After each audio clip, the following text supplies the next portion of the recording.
Gold, trusted gold buyers. మీరు తాకట్టు పెట్టిన బంగారాన్ని విడిపించి ఈ రోజు ఉన్న మార్కెట్ ధరకు కొనబడను.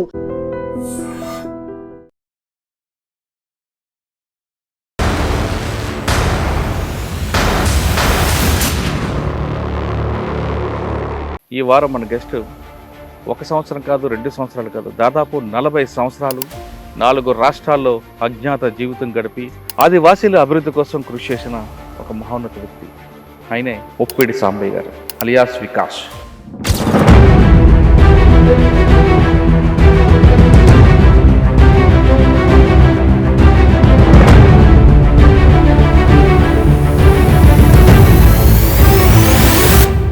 ఇక్కడ తెలంగాణ పనిచేశారు, అటు ఛత్తీస్గఢ్, అటు మహారాష్ట్ర, ఒడిస్సా 4 రాష్ట్రాల్లో మీ పేరు మోగుతుంది. ముప్పిడి సాంబయ్య గారు వరంగల్ దగ్గర నుంచి ఎందుకు వెళ్లాల్సి వచ్చింది? అప్పుడున్న పరిస్థితులు ఏంటి? ప్రతి మీటింగ్కి వెళ్ళేవాడిని చిన్నగున్నప్పటి నుంచి. ఊర్లో ప్రజాకోటలు పెట్టడం, మీటింగ్లు, వాళ్ళు ఉపన్యాసాలు వేయడం, పాటలు పాడడం, ఇవన్నీ కూడా విని అప్పటిదాకా ఏదైతే ఈ వివక్ష ఎందుకు కొనసాగుతున్నది, దీనికి కారణం ఏంటిది, ఎందుకు ఇట్టుకున్నది సమాజం అని చెప్పి ఆ చిన్నతనంలోనే ఆలోచిస్తున్న టైంలో సరైన సమాధానం నాకు అప్పుడు అర్థమైంది.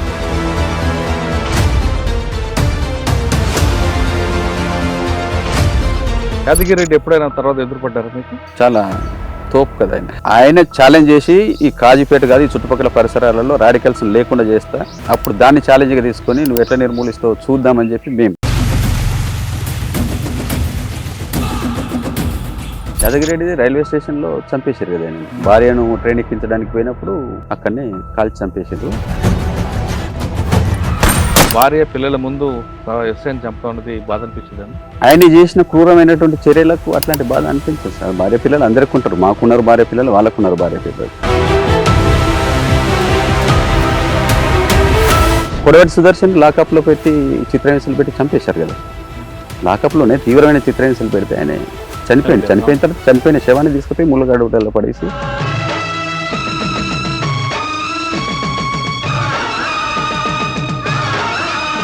వచ్చిండు. రాజు అని డోర్ కొట్టింది. డోర్ తీయగానే పోలీసు వాళ్ళు నా మీద పడి కళ్ళు కట్టేసి నేను చేతులు కట్టేసి రూమ్లో పట్టుకున్నారనమాట.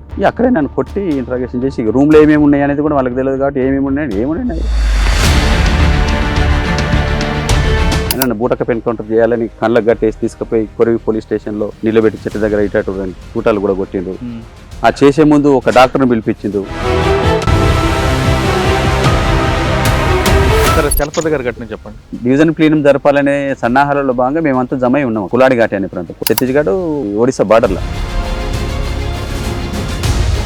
తెల్లవారుజామున 5 గంటలకే బ్యాచెస్ మొత్తం అనేక వలయాలుగా చుట్టుముట్టింది. మేము సాయంత్రం వస్తున్నప్పుడే 6 గంటల టైంలో వెదర్లు నరికే వాళ్ళు కలిసిండ్రు అనమాట. అప్పటికి మాకు చర్చ జరిగింది, అసలు వీళ్ళు ఎవరు ఉండొచ్చా మనం ఇక్కడి నుంచి పోవాలన్నా అని. అంటే వీళ్ళు లోకల్ వాళ్ళు ఏమన్నారంటే లేదు మనకు కలిసే వాళ్ళే, నమ్మొచ్చు, మనం పొద్దున్న లేచి పోయేదే కాబట్టి ఉండొచ్చు.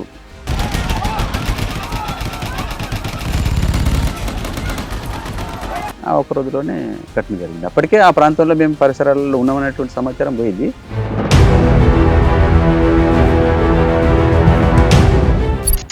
పనిచేస్తున్నప్పుడు ఇడ్మా ఎప్పుడైనా మీకు ఎదురుపడ్డారు? ఇంతంత ఉందని మీడియా ఇంత చేస్తుంది, ఆయన చాలా హైలైట్ చేసింది మీడియా. కానీ వాస్తవంగా హైలైట్ చేసినంత అంతా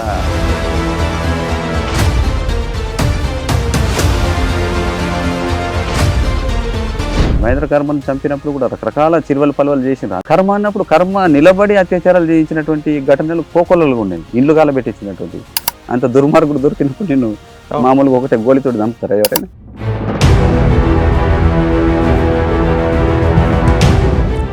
ఇట్మా చేసిన కొన్ని కార్యక్రమాల వల్లే పోలీసుకి ఖచ్చితంగా మావోయిస్టు ఉద్యమాన్ని అణచివేయాలనేది.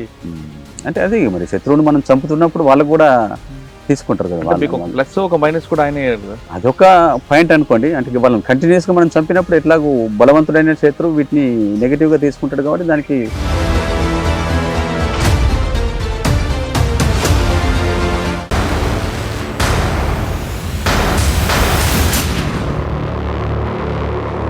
Welcome to I dream. గతంలో గ్రామాల్లో ఉన్న పరిస్థితుల ప్రభావం లేదా ఒక వర్గ ప్రజలకి వాళ్ళ హక్కుల కోసం కాపాడాలనో లేదా బడుగు బలహీన వర్గాల అభివృద్ధి కోసం కృషి చేయాలనో కొంతమంది యువకులు అడవిబాట పట్టారు. అడవిలోకి వెళ్ళాక వాళ్ళు ఎండనక వాననక వాతావరణ సంబంధం లేక ఇటు మూగజీవులతో కానీ ఇటు వన్యప్రాణులతో కానీ లేదా పోలీసులతో కానీ దినదిన గండంతో అనుభవిస్తూ వాళ్ళు కొంతకాలం అడవిలో ఉండిపోయారు. అడవిలో ఉండి తర్వాత ఇటీవల ప్రభుత్వం ప్రకటించిన పాలసీకి దీనికి లేదా వాళ్ళ జనజీవన సరళను కలవాలని ఇటీవల కాలంలో చాలామంది బయటకు వచ్చారు. ఆ విధంగా వచ్చిన వారిని పరిచయం చేసే కార్యక్రమంలో ఈ వారం మన గెస్ట్ 1 సంవత్సరం కాదు, 2 సంవత్సరాలు కాదు, దాదాపు 40 సంవత్సరాలు 4 రాష్ట్రాల్లో అజ్ఞాత జీవితం గడిపి ఆదివాసీల అభివృద్ధి కోసం కృషి చేసిన ఒక మహోన్నత వ్యక్తి. ఆయనే ముప్పిడి సాంబయ్య గారు అలియాస్ వికాస్. తెలంగాణ రాష్ట్ర చెందిన ముప్పిడి సాంబయ్య ఛత్తీస్గఢ్, ఒడిశా, మహారాష్ట్ర, తెలంగాణ ఇన్ని ప్రాంతాల్లో అజ్ఞాత జీవితం గడిపి అక్కడున్న ఆదివాసీల కోసం కృషి చేశారు. ఆదివాసీల హక్కుల కోసం నిరంతరం పోరాడారు. 40 సంవత్సరాల పాటు ఆయన అనుకున్న లక్ష్యం సాధించారా లేదా, ఇప్పుడు బయటకు వచ్చాక ఆయన జీవన స్రవంతి ఎలా గడుస్తుందో ఆయన తెలుసుకుందాం. సార్ నమస్తే అన్న. ముప్పిడి సాంబయ్య అన్న అలియాస్ వికాస్. ఇటు తెలంగాణ పనిచేశారు, అటు ఛత్తీస్గఢ్, అటు మహారాష్ట్ర, ఒడిశా 4 రాష్ట్రాల్లో మీ పేరు మోగుతుంది. ముప్పిడి సాంబయ్య గారు వరంగల్ దగ్గర నుంచి ఎందుకు వెళ్లాల్సి వచ్చింది, అప్పుడున్న పరిస్థితులు ఏంటి, వెళ్ళిన తర్వాత తెలంగాణలో ఎక్కడెక్కడ పనిచేశారు, అదేవిధంగా మిగతా 3 రాష్ట్రాల్లో ఏ స్థాయిలో పనిచేశారు, మీరు అనుకున్న లక్ష్యం ఏ మేరకు సాధించారు చెప్పే ముందు ఇక్కడున్న పరిస్థితులు, అసలు మీరు చివరిగా ఎందుకు రావాల్సి వచ్చింది, ప్రభుత్వ పిలుపు మేరకు స్పందించేది ముందు రావద్దు అనుకుని తర్వాత ఎందుకు రావాల్సి వచ్చింది?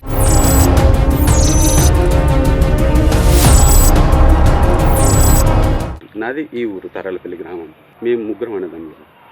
మా నాన్న రైల్వేలో గ్యాంగ్ మెన్, 4th శ్రేణి కార్మికుడు. మాది అసలు వాస్తవంగా రఘునాథ్పల్లి, స్టేషన్ రఘునాథ్పల్లి కాకుండా ఇంకో రఘునాథ్పల్లి ఉంటుంది. ఆ ఊరు మా నాన్నది. మా నాన్న ఈ ఊరు, మా అమ్మది ఈ ఊరు. ఇక్కడ పెళ్లి చేసుకున్న తర్వాత తను ఇక్కడికి వచ్చింది రైల్వేలో జాబ్ చేయడం కోసం. కాజీపేటకు రావడం పోవడం దూరం అవుతుంది అనే దగ్గర నుంచి ఇక్కడ మా అమ్మమ్మ గారి ఇంట్లోనే ఉంది. ఇదే ఇల్లు కాదండి, మా పాతిల్లో ఒకటి ఉంటుంది. ఈ ఇల్లు ఎప్పుడు కొన్నారు? నాన్నగారు ఉన్నప్పుడేనా? నాన్నగారు ఉన్నప్పుడు. ఇప్పుడు మీరు ఉన్నారు ఇక్కడ? నేను పార్టీ పోకముందు. పార్టీ పోకముందు ఉన్నారు? పాత ఇంట్లో మా అమ్మ ఇంట్లో మేము పుట్టాము అందరము. మా పుట్టకంతా ఇక్కడే పిల్లలందరూ. మా నాన్న పెళ్లి కాగానే వచ్చి ఇక్కడే ఉన్నాడు. రైల్వేలో గ్యాంగ్ మెన్ గా పనిచేసేవాడు. ఆ పాత వాడుకుంటది. అక్కడ ఉన్నప్పుడే మేము అందరం పుట్టినాం. పుట్టిన తర్వాత ఈ ఇందిరా కాలనీస్ ఇస్తారు కదా అప్పుడు, అట్లా ఇది క్వార్టరే. ఎస్సీలందరికీ క్వార్టర్స్ ఇచ్చిండు. అప్పుడు మాకు ఒక ప్లాట్ ఇచ్చింది. ఇస్తే ఇల్లు మేము కట్టుకున్నాం. నేను చిన్నప్పుడు 7th క్లాస్ 8th క్లాస్ చదువుతున్నప్పుడే ఈ ఇల్లు కట్టినాము. ఈ ఇల్లు కట్టడంలో నా శ్రమ కూడా ఉంది. అన్న ఇదే ఇంట్లో పుట్టి పెరిగారు. అప్పట్లో ఆ ఇల్లు కానీ పెరగడం అంతా ఇల్లు కదా, పెరగడం అంతా ఇక్కడే. ఈ ఇంటి నుంచి వెళ్ళిపోయిన తర్వాత ఇటీవల రాగానే ఏమనిపించింది ఇల్లు చూడగానే? ఇల్లే కదా సార్. నేను కాజీపేట నుంచి వచ్చేటప్పుడు అసలు కాజీపేట కూడా నేను 40 ఏళ్ళ కింద చూసినటువంటి కాజీపేటకు ఇప్పటికీ వచ్చేటప్పుడు స్ట్రీట్స్ కూడా అర్థం కాలేదు. నేను అప్పుడు సైకిల్ వేసుకొని తిరిగాను కాజీపేట అంతా. నేను గల్లీ గల్లీ తిరిగాను. ఊర్లో కూడా నేను వాడవాడ తిరిగేవాడిని సైకిల్ వేసుకొని. కాజీపేట నుంచి వచ్చేటప్పుడే నాకు కాజీపేట కూడా చాలా మారింది 40 ఏళ్ళలో. అది కాజీపేటలాగా అర్థం కాలేదు నాకు. పోలీస్ స్టేషన్ ఎక్కడ ఉంటుందో అర్థం కాలేదు వచ్చిన రూట్లో. తర్వాత కడిపికొండ అప్పుడు సాధారణ విలేజ్గా ఉండేది. ఆ కడిపికొండలో మేము ఊరేగింపు చేసినప్పుడు పోలీసు వాళ్ళు చుట్టుముట్టి కొడితేనే అప్పుడు 8 ఏళ్ల వయసులో నా తల పగిలింది. అదంతా కనబడుతుందేమో నేను చూసుకుంటూ వచ్చినా కానీ ఆ పరిసరాలన్నీ మారిపోయి అసలు నాకు అర్థమే కాలేదు అది కడిపికొండ ఊరనేలాగా. సరే, ఇక్కడికి వచ్చారు. ఈ ఊర్లోకి వచ్చిన తర్వాత ఈ ఇంట్లోకి వచ్చి కానీ మీకు ఒక ఎమోషన్ రాలేదా? మనం చిన్నప్పుడు ఇల్లు అదంతా.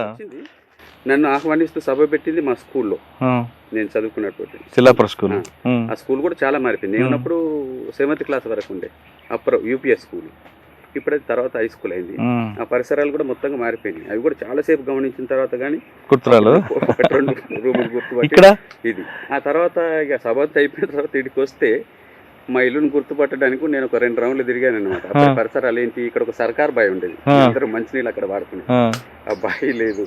ఈ చుట్టుపక్కల ఇండ్లు గుర్తున్నాయి, వాళ్ళందరి పేర్లు గుర్తున్నాయి, కానీ ఇండ్లు మారిపోయినాయి. ఇక్కడ మీరు అప్పుడు ఉన్నప్పటి నుంచి ఇక్కడ జ్ఞాపకం ఉందా ఇక్కడ? అంటే మీ చెట్టు నాటిన చెట్టు కానీ? నేను నాటిన చెట్లు చచ్చిపోయినట్టు. నేను ఇక్కడ ఒక కొబ్బరి చెట్టు, ఒక చింత చెట్టు పెట్టినాను నేను నా చేతులతోటి. అవి లేవు, ఇవన్నీ తర్వాత పెట్టిన. ఈ చెట్లని లేవు. ఈ ఇంట్లోకి అడుగు పెట్టారు 40 సంవత్సరాల తర్వాత. ఒక కుటుంబం నుంచి వెళ్ళి తర్వాత వచ్చినప్పుడు అసలు సడన్గా అమ్మ నాన్న వీళ్ళందరూ గుర్తు రాలేదా? వస్తుంది, అక్కడే కలిసిరు వాళ్ళు. దారిలో ఆహ్వానిస్తున్నప్పుడు వచ్చి కలిసి. అమ్మను నాతోటి ఉంది. అమ్మ నన్ను చూడడానికి వచ్చి 2.5 నెలల నుంచి అమ్మ చిన్న చెల్లి ఇద్దరు మా సముద్రం నాతో పాటుగా ఉన్నారు. అంటే వదిలిపెట్టేదాకా మేము ఉంటాం, వదిలిపెట్టినప్పుడే పోతామని చెప్పి 2.5 నెలలు అమ్మ నాతోటి ఉంది. వచ్చినప్పుడు నాతోటి వెంటనే వచ్చింది అమ్మ. అవునా? కాబట్టి అమ్మ అక్కడికి వచ్చినప్పుడే అమ్మ చెల్లి కుటుంబం. కానీ ఎంత మనం వర్గ పోరాటం చేసినా వచ్చాక ఒక చిన్న అనుబంధం కనిపిస్తుంది కదా. ఇల్లు, నాన్న, మన చిన్నప్పుడు తిరిగిన ఊరు, ఇవన్నీ గుర్తుకొచ్చాయి మీకు? ఏమనిపించింది అప్పుడు? అదే 40 ఏళ్ల కింద వదిలిపెట్టిన కాబట్టి నేను అందరినీ దాదాపు గుర్తుపట్టిన. అక్కడ సభ కాడికి వచ్చినప్పుడే స్వాగతిస్తున్నప్పుడు చాలా మంది కలిసి గుర్తుపట్టాను. ఏదైనా పాత జ్ఞాపకాలు, పాత ఆనందం 40 ఏళ్ళ తర్వాత అసలు కళలో కూడా నేను తిరిగి వస్తానేది ఊహించలేదు. ఓకే. చివరి మినిట్ వరకు కూడా నేను వస్తానేది అనుకోలేదు. అనుకోని పరిస్థితుల్లో రావడం జరిగింది కాబట్టి వచ్చి వీళ్ళందరినీ కలవడం, ఊరోళ్ళందరూ కూడా చాలా ఆనందపడ్డారు. నాకు కూడా చాలా సంతోషం కలిగింది ఆ రకంగా రిసీవ్ చేసుకోవడం. అందరూ చాలా ఆప్యాయంగా రిసీవ్ చేస్తారు. సరే అండి, ఇక్కడ నుంచి ఎందుకు వెళ్ళాల్సి వచ్చింది అసలు మీరు? పోయిందేమో 1985లో. అంటే అప్పుడు పరిస్థితి ఎలాగుంటేవి ఈ గ్రామంలో?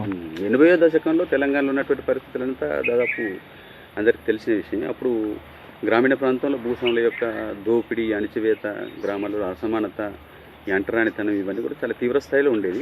దానికి వ్యతిరేకంగా ఇక్కడ జగిత్యాల పోరాటం ప్రారంభమయ్యేది. ఉత్తర తెలంగాణ జిల్లాలలో ఎక్స్టెండ్ అయినటువంటి పరిస్థితులలో వరంగల్ కూడా ఉద్యమం విస్తరించి, వరంగల్లో పట్టణాలలో ముందు విద్యార్థులు, మేధావులలో ప్రారంభమైనటువంటి ఉద్యమం పట్టణాల నుంచి గ్రామీణ ప్రాంతాలకు విస్తరించింది. వరంగల్ జిల్లా చరిత్రలో అది మనకు స్పెసిఫిక్గా కనబడుతుంది. కాబట్టి వరంగల్ సబర్బన్ గ్రామాల తర్వాత ఇక మిగతా గ్రామాల వరకు ఉద్యమం విస్తరించింది.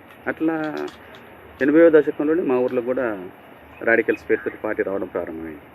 అయితే నేను దళిత కుటుంబంలో పుట్టి నేను చిన్నప్పటి నుంచి చదువుకుంటున్నప్పుడు చిన్నప్పటి నుంచే ప్రతిదీ తెలుసుకోవాలనే జిజ్ఞాస నాలో బాగుండేది. ఎంత చదువుతున్నారు అప్పుడు? 5-6 ఏళ్ల వయసులో నేను 3వ తరగతి చదువుతున్నటువంటి టైంలో మా పాత ఇంట్లో, నేను 8th చదువుతున్నప్పుడు ఇల్లు కట్టుకున్నాను. 7th క్లాస్ దాకా నేను అక్కడ ఉండే చదువుకున్నాను. అప్పుడు ఏంటిదంటే ఈ ఊర్లో ఈ డామినేషన్ ఉండేది. తర్వాత మేము దళితులం కాబట్టి నేను చదువుకోవడంలో ఫస్ట్ నుంచి కూడా క్లేవర్ స్టూడెంట్, క్లాస్ ఫస్ట్ ఉండేది. నేను ఇంటి ముందట మంచం వేసుకొని యాప చెట్లు ఉంటాయి, 2 వేప చెట్లు. మంచం వేసుకొని నేను చదువుకుంటున్నప్పుడు స్ట్రీట్ ఉంటుంది, అక్కడి నుంచి మా ఇల్లు కనబడుతుంది అనమాట. కూలీలు మిలవడం కోసం వస్తే వాళ్ళ గొంతు వినబడగానే మా అమ్మమ్మ వచ్చిన మంచంలో వచ్చి తీసి దింపేసింది అనమాట. ఎందుకు? అది నేను ఎందుకు అని ప్రశ్నించాను మా. అంటే నా మంచంలో నేను కూర్చుని ఎందుకు దింపేసాను అంటే, అప్పటికి ఈ ఊర్లో ఉన్నటువంటి పరిస్థితి దళితులు వాళ్ళ మంచం మీద వాళ్ళు కూర్చున్న అప్పర్ క్యాస్ట్ ముందు పెద్ద నేరం.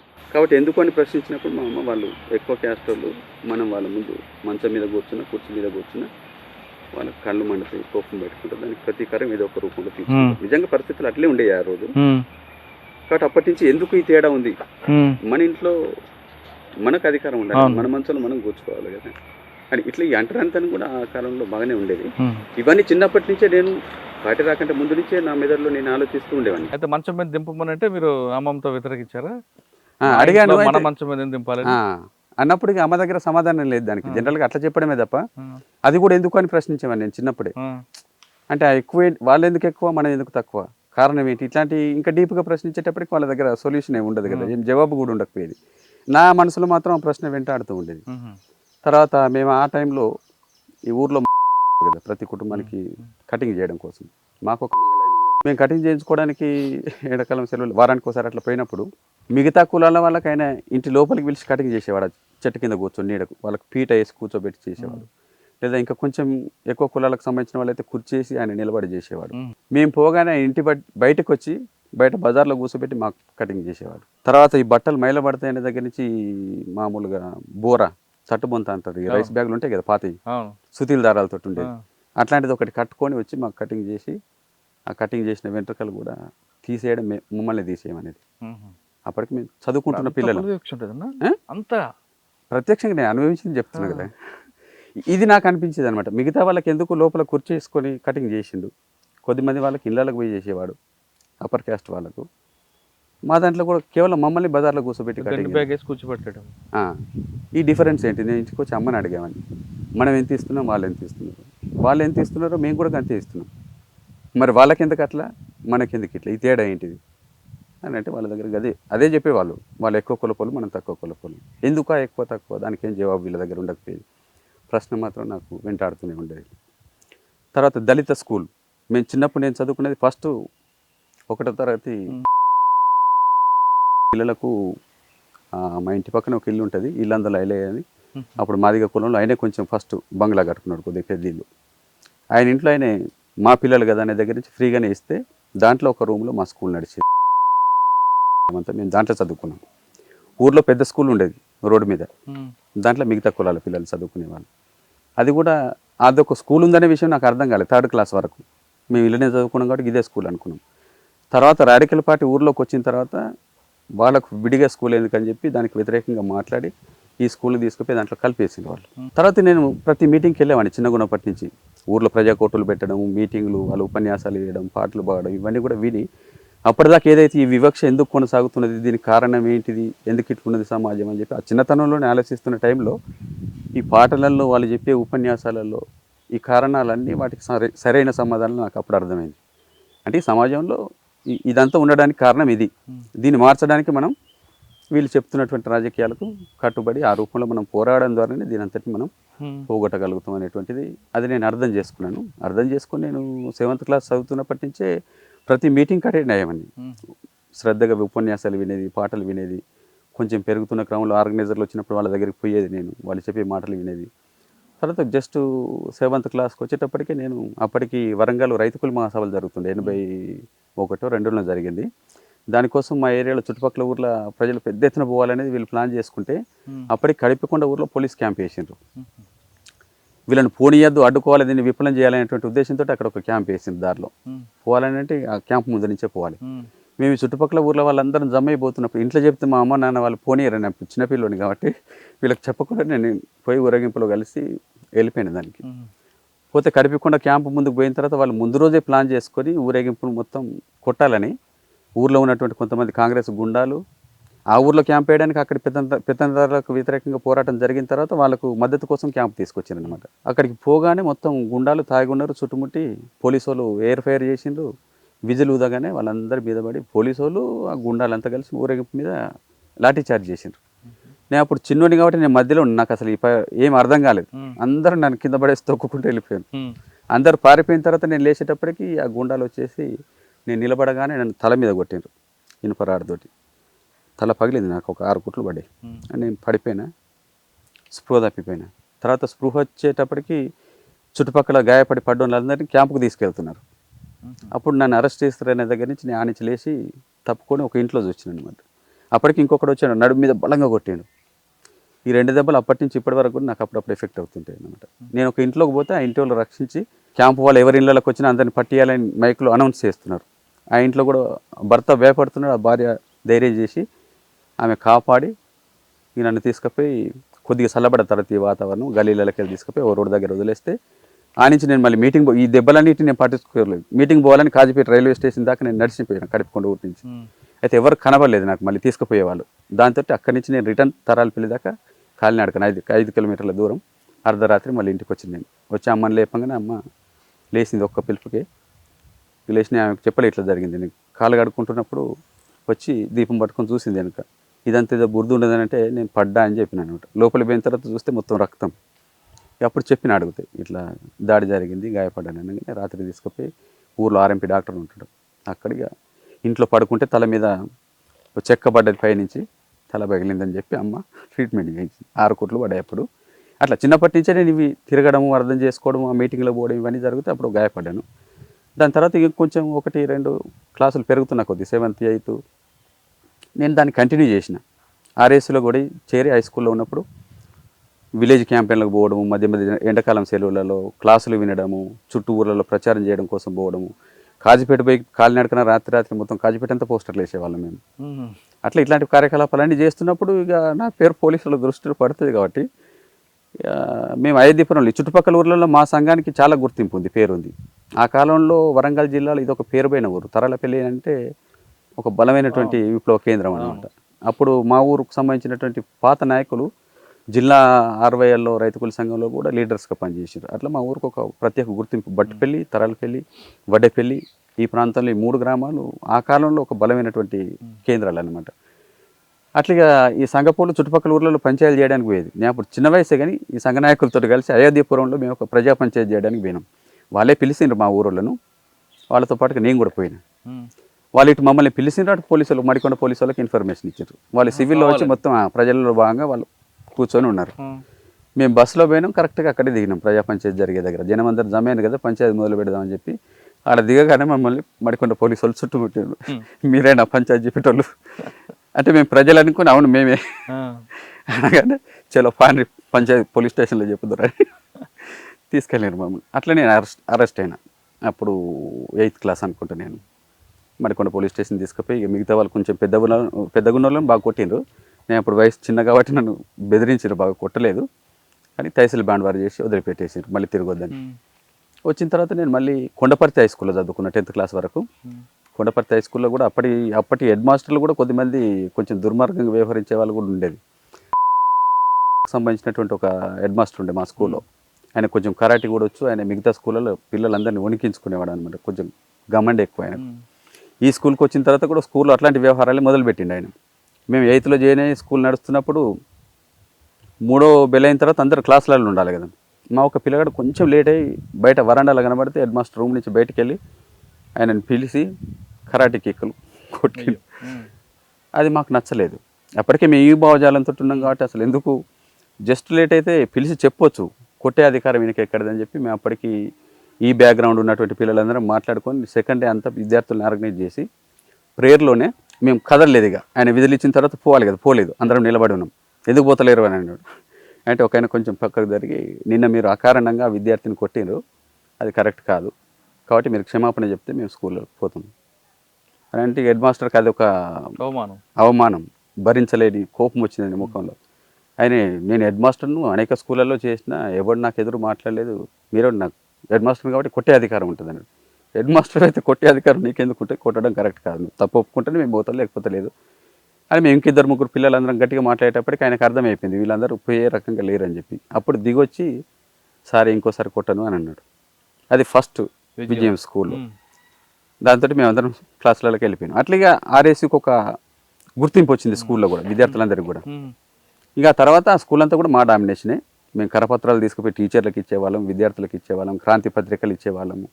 దాంతో టీచర్స్ అందరూ కూడా మాకు ఫేవర్గా తయారైంది. ఇక మా మీద వాళ్ళ అట్లాంటివి చూపెట్టడం కాకుండా మాతో ప్రేమగా మాట్లాడము. మేము పోయి వాళ్ళకు కూడా పత్రికలు ఇచ్చేవాళ్ళం. ఒక్కొక్కసారి వివిధ విషయాల మీద స్కూల్ బైకాట్ చేసినప్పుడు కూడా క్లాస్కు తిరిగి ఉపన్యాసాలు ఇచ్చేవాళ్ళం, కరపత్రాలు పంచేవాళ్ళం. ఇక టీచర్లు ఏమనే వాళ్ళు కాదు, ఇక వీళ్ళని మనం ఏమన్నా అంటే కుదరదు అనుకున్నారు. కాబట్టి అట్లా స్కూల్ అంతా కూడా మాదే నడిచింది కొంతకాలం. 10th క్లాస్ వరకు జరిగింది ఇట్లే. ఇక అటు ఆర్ఎస్ సంఘంలో పనిచేస్తూ స్కూల్లో మధ్య మధ్య ఎండాకాలంలో విలేజ్ క్యాంపెయిన్లు ఇట్లాంటివన్నీ. అప్పుడు 85లో AIRSF మహాసభ జరిగింది, అఖిల భారత విద్యార్థి సంఘం అనేది ఏర్పడ్డప్పుడు. దానికోసం కూడా మా ఊరి నుంచి చాలామంది మేము పోయినాం, మా బ్యాచ్ ఇంట్లో చెప్పకుండా. 4 రోజులు హైదరాబాద్లో ఉండి హైదరాబాద్ అంతా క్యాంపెయిన్, ప్రచారం, వాల్ రైటింగ్ అంతా చేసి ఆ సభలు జరిగింది. దాంట్లో వాలంటీర్స్గా పనిచేసి సభల తర్వాత వచ్చినాం. మళ్ళీ ఇట్లా మేము చేస్తుండేది వర్క్. ఇక మరొకసారి 10th క్లాస్లో ఉన్నప్పుడే కాజీపేటలో పెద్ద ఎత్తున పోస్టర్లు వేసే ప్రోగ్రామ్ మాకు ఆర్గనైజర్ ఇచ్చిండు. ఇప్పుడు సందర్భం గుర్తు రావడం లేదు నాకు, ఏదో ఒక సందర్భంగా మొత్తం కాజీపేట అంతా వేయాలంటే మా ఊరు తరపున మేము ఒక 200 పోస్టర్లు రాసుకొని మా బ్యాచ్ తయారై రాత్రిపూట బయలుదేరి కాజీపేట పోయి మొత్తం వేసాం. వేస్తున్నప్పుడు కూడా యాదగిరెడ్డి ఎస్ఐ ఉండే, అప్పుడు యాదగిరెడ్డి కాజీపేటలో చంపేసిన యాదగిరెడ్డి. అప్పుడు చాలా తోపు కదా ఆయన, ఆయన పేరు చెప్తే ఇట్లా వణికేవాళ్ళు. ఆయన ఛాలెంజ్ చేసి ఈ కాజీపేట కాదు ఈ చుట్టుపక్కల పరిసరాలలో రాడికల్స్ లేకుండా చేస్తా అని చెప్పి ఆయన ఓపెన్గానే ప్రకటనలు చేసిండు. అప్పుడు దాన్ని ఛాలెంజ్గా తీసుకొని నువ్వు ఎట్లా నిర్మూలిస్తావు చూద్దామని చెప్పి కాబట్టి మేము కాజీపేట అంతా పోలీస్ స్టేషన్ చుట్టూతో కూడా పోస్టులు వేసినాం అనమాట. రైడ్ చేస్తుండేది జీబులో. వాళ్ళు వచ్చినప్పుడల్లా జీబు మేము సెంట్రీలు ఉండేది రోడ్డు మీద, చప్పట్లు కొట్టగానే మేము సందులలో దాక్కునే వాళ్ళం చీకట్లో. మళ్ళీ సెంట్రీలు క్లియర్ చేసి ఏం లేదనగానే మళ్ళీ వచ్చి వేసేవాళ్ళం అన్నట్టు. కాజీపేట అంతా వేసేసినాం మొత్తం పోస్టర్లు. ఆ జీప్ తిరుగుతున్నప్పుడల్లా ఆగిపోయినాం కాబట్టి అర్థం కాలే. రిటర్న్ ఒకసారి పోతే యాదగిరెడ్డి వేసే ఉన్నాడు జీబులో. ఒక దగ్గర పోస్టర్ ఎందుకు ఆయన కొద్దిగా పచ్చిగా కనబడేది అనమాట, గోందు ఆరలేదు. ఇంకా డౌట్ వచ్చి దగ్గర పోయి చూస్తే అది ఇప్పుడిప్పుడే వేసినట్టుగా అర్థమైంది. అంటే మొత్తానికి పోస్టర్లు వేయడం కంటిన్యూ అవుతున్నది అనేది అనుమానం వచ్చింది ఆయనకు. మరి ఎందుకు కనబడతలేరు అంటే నేను జీప్ సపోర్ట్ విని తప్పుకుంటున్నారు అనేది అర్థం చేసుకొని కొద్దిగా అట్లాంటి విషయాలలో ఫాస్ట్గానే ఉంటాడు. కాబట్టి మఫ్టీలో పోలీసు వాళ్ళని సైకిల్ మీద పంపారు. వాళ్ళందరూ సెకండ్ షో వదిలేసిండ్రు అర్ధరాత్రి. అప్పుడు 2 షోలు నడిచేది, ఫస్ట్ షో, సెకండ్ షో. మేము అనుకున్నాం ఇక వాళ్ళు వస్తున్నారు కాబట్టి అందరు కనబడితే కూడా బాగుండదు కాబట్టి మేము అందరం తప్పుకున్నాం. అయిపోయింది. వాళ్ళు వెళ్ళిపోయిన తర్వాత ఇంకా కొన్ని 50 పోస్టర్లు మిగిలిన మేము వేస్తున్నప్పుడు ఈ సైకిళ్ళ మీద కొద్దిమంది ఒక 4 వస్తున్నారు లాస్ట్కు. వీళ్ళంతా వెళ్ళిపోయిన తర్వాత సెంట్రీలు ఏమనుకున్నారంటే కొద్దిగా వెనుకొస్తున్నటువంటి సినిమా చూసిన వాళ్ళే కావచ్చు అనుకొని ప్రజలు అనుకున్నారు. వాళ్ళని చూసిండ్రు కానీ తప్పుకోలేదు. మేము అప్పుడు మేము వేయడం కంటిన్యూ చేసేటప్పటికి ఆ సైకిల్ వాళ్ళు వచ్చిన ఫాస్ట్గా అర్థమైంది కాబట్టి మా టీంను పట్టుకున్నారు అనమాట. వాళ్ళు ఎవరైనా మంచిదే, పోలీసులు కాకపోయినా మనం వెళ్ళిపోదామని చెప్పి మేము పోస్టులు వేసే వాళ్ళము తప్పుకున్నాము, సైడ్కున్నాము.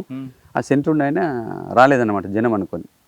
వాళ్ళు వచ్చేసి వెంటనే ఆయన సైకిళ్ళతోటి చుట్టుముట్టేసి పట్టుకున్నారు. ఇంకా మేము మిగతా వాళ్ళందరం తప్పించుకొని వెళ్ళిపోయినాం. ఆయనను బాగా చిత్రహింసలు పెడితే ఆయన మొత్తం చెప్పిండు, తరాలు పిల్లవాళ్ళం ఇంతమంది వచ్చినాం, దీంట్లో నేను కూడా ఉన్నాను, ఇవన్నీ విషయాలు కూడా ఆయనకు అర్థమైన తర్వాత ఆయన మళ్ళీ నా ఇంటి మీదకి వచ్చి, మా ఇంటి మీదకి దాడి కోసం వచ్చిండు అర్ధరాత్రి పట్టుకోవడం కోసం. నేను అప్పటికి ఇవన్నీ తెలుసు కాబట్టి నేను ఇంట్లో పడుకోకపోయేది. నేను ఎక్కడో పడుకున్నా, ఇంటికి వచ్చిండ్రు, జీప్ నిలబెట్టి దూరంగా ఇల్లు చుట్టుముట్టిరు, మొత్తం చెక్ చేసిరు నా కోసం, పక్కింట్లో వెతికిండ్రు, నేను దొరకలేదు. అంటే ఇక దొరికిననే దెబ్బలు పడి నన్ను మెయిన్గా చెప్పింది కాబట్టి ఇక నా కోసం వేటాడడం అనేది మొదలుపెట్టింది అనమాట. తర్వాత నేను 10th ఎగ్జామ్స్ రాయడానికి స్కూల్ కూడా మఫ్టీలో పోలీసు వాళ్ళు వచ్చేవారు యాక్టివ్గా ఉన్నటువంటి వాళ్ళని పట్టుకోవడం కోసం. అట్లా నన్ను అక్కడ పట్టుకో, ఇక్కడ దొరుకుతలేడు కాబట్టి అక్కడ పట్టుకోవాలనేటువంటి ప్లాన్ వేసుకొని అక్కడికి వచ్చింది. కాబట్టి నేను ఎగ్జామ్స్ రాయలేదు. చివరి నిమిషంలో రాస్తే నేను ఫస్ట్ క్లాస్ పాస్ అయ్యేవాడిని, క్లెవర్ స్టూడెంటే. కానీ ఎగ్జామ్స్ రాయలేదు, యాన్యువల్ ఎగ్జామ్స్. వీళ్ళు వచ్చారు కాబట్టి ఎట్లాగో ఎగ్జామ్స్ దగ్గర పట్టుకుంటారనే దగ్గర నుంచి నేను ఇక వెళ్ళిపోవాలనేది. అప్పటికే ఇక్కడ క్రాంతి అనేది మా ఆర్గనైజర్ బక్కన్న పేరుతో పనిచేసినప్పుడు ఆయన అప్పటికే చెప్పిండు, ఇక నీ మీద బాగానే నిఘా ఉన్నది కాబట్టి ఎట్టి పరిస్థితుల్లో నువ్వు దొరికితే మాత్రం అప్పటికి బుటకప్ ఎన్కౌంటర్లు జరుగుతున్నాయి. కొడవటి సుదర్శన్ లాకప్ డెత్ అప్పటికి జరిగింది. ఈ పరిణామాలన్నీ జరుగుతున్నాయి కాబట్టి అనవసరంగా చనిపోతావు కాబట్టి రావడమే మంచిది అనేది ఆయన ముందే చెప్పిండు. నేను కూడా పూర్తికాలం కార్యకర్తగా పనిచేయాలని ఇవన్నీ యాక్టివ్గా పనిచేస్తున్నాను. అప్పటికి చిన్నప్పటి నుంచి నాకు చదవడం బాగా ఇంట్రెస్ట్ అని చేస్తారు. ఎందుకు వాళ్ళ పిల్లల్ని దాంట్లో పోనీయాలని ఏ తల్లిదండ్రులు అనుకోరు కదా. మా అమ్మ నాన్న వాళ్ళు కూడా ఏడ్చేది, మాట్లాడేది, తిరగొద్దని చెప్పేది. నేను తిరుగుతలేనని అమ్మ నాన్నని కన్విన్స్ చేసి వాళ్ళకి తెలియకుండా మళ్ళీ తిరగడం. మా తమ్ముడు అప్పటికి చిన్నోడు. అలా మీరు కుల వివక్షను చూశారు, ఈ అసమానతలు చూశారు, మనం ఎందుకు ఇలా దూరంగా ఉండాలని దీని మీద మీలో ఒక ఆ భావజాలం అప్పుడు కలవడం అంతా సరే అనుకోవచ్చు. కానీ అదే టైంలో అగ్రవర్ణాలు పుట్టిన కొంతమంది కూడా కొంతమంది అందులోకి వచ్చారు. అంటే వాళ్ళు ఎందుకు వచ్చి ఉండవు అనుకోవచ్చు పార్టీలోకి. ఎవరైనా చదువుకున్న వాళ్ళు ఈ సమాజం గురించి ఆలోచించేటువంటి వాళ్ళు కేవలం స్వార్థపూరితంగా వాళ్ళ గురించి వాళ్ళు ఆలోచించే వాళ్ళని వదిలేస్తే ఈ సమాజం ఎందుకు ఇట్లున్నది అని ప్రశ్న తలెత్తిన ఎవరైనా కూడా అంటే కులం సంబంధం లేకుండా వచ్చారు. అట్లా చాలామంది వచ్చిండ్రు, నుంచి వచ్చిండ్రు. వాళ్ళందరూ కూడా ఈ భావజాలాన్ని నమ్మి ఈ సమాజం ఇట్లుండడం సరైనది కాదు, ఈ అసమానత కానీ అంటరానితనం కానీ వీటిని పోగొట్టడానికి వాళ్ళు కూడా భావించి సమాజాన్ని మార్చాలనే ఉద్దేశంతో వచ్చారు. వాళ్ళు కేవలం క్యాస్ట్ అప్పర్ క్యాస్ట్ కావచ్చు కానీ వాళ్ళ భావజాలము ఇది సరైనది అని నమ్మి దాన్ని వాళ్ళు పాటించకుండా దాన్ని తిరస్కరించి వచ్చారు సమాజం కోసం చాలా మంది. సరే, మీరు వెళ్ళారు. యాదగిరి రెడ్డి ఎప్పుడైనా తర్వాత ఎదురుపడ్డారా మీకు? పర్లేదు, ఇక నేను జంప్ అయిపోయాను కదా అప్పటికి. ఇంటికి వచ్చి సెర్చ్ చేశారు ఆయన? సెర్చ్ చేశారు, చాలా దాడులు చేశారు ఇంటి మీద, కానీ నేను దొరకలేదు. యాదగిరి రెడ్డి చంపడం తెలుసా? తెలుసు. ఆయన చంపిన తర్వాత నేను పోయినా పార్టీలోకి. చంపేదాకా నేను తప్పుకొని తిరుగుతూ ఉన్నాను. ఎలా జరిగిందండి యాదగిరెడ్డి? యాదగిరెడ్డిది రైల్వే స్టేషన్లో చంపేశారు కదా ఆయన. భార్యను ట్రైన్ ఎక్కించడానికి పోయినప్పుడు అక్కడనే కాల్చి చంపేశారు. అప్పటికి ఆయన రైల్వే స్టేషన్కి వచ్చి ఇవన్నీ కూడా పార్టీ చేసే ఏ యాక్షన్ అయినా అనేక మంది సహకారం అప్పుడు పార్టీకి ఉండేది. పోలీస్ స్టేషన్లో ఉన్నటువంటి కానిస్టేబుల్, ఇప్పుడు అరెస్ట్ చేసి లాకప్లో పెట్టినటువంటి మా సంఘ సభ్యులు, ఇట్లాంటి వాళ్ళందరూ కూడా అక్కడ జరుగుతున్న కార్యకలాపాలు, స్టేషన్ వ్యవహారాలన్నీ కూడా మాకు అందజేసేటువంటి మెకానిజం కూడా ఉండేది. కాబట్టి పోలీస్ స్టేషన్ నుంచే వాళ్ళకి తెలియకపోవచ్చు ఆయన ఎప్పుడు బయలుదేరుతున్నాడు, ఎప్పుడు అడిగి చేరుకున్నాడు అనేది. రైల్వే స్టేషన్కి వస్తారనే విషయం తెలుసు మీకు? తెలిసే అక్కడ యాక్షన్ టీం ఎంగేజ్ అయ్యి చంపేశారు. పొగ బాంబులు వేసి చంపినట్టున్నారు కదా. కాల్చిన తర్వాత భయపెట్టడానికి లేదా వాళ్ళు వెంటబడి వాళ్ళని భార్య పిల్లల ముందు ఎస్ఐని చంపడం అనేది బాధ అనిపించదండి. ఆయన చేసిన క్రూరమైనటువంటి చర్యలకు అట్లాంటి బాధ అనిపించదు సార్. భార్య పిల్లలు అందరికీ ఉంటారు, మాకున్నారు భార్య పిల్లలు, వాళ్ళకున్నారు భార్య పిల్లలు. కానీ ఒక ఆఫీసర్ కుయ్యాలుగా వ్యవహరించి అనేక మందిని చిత్రహింసలు చెప్పండి. ఆ టైంలో కొడవటి సుదర్శన్ లాకప్ లో పెట్టి చిత్రహింసలు పెట్టి చంపేశారు కదా.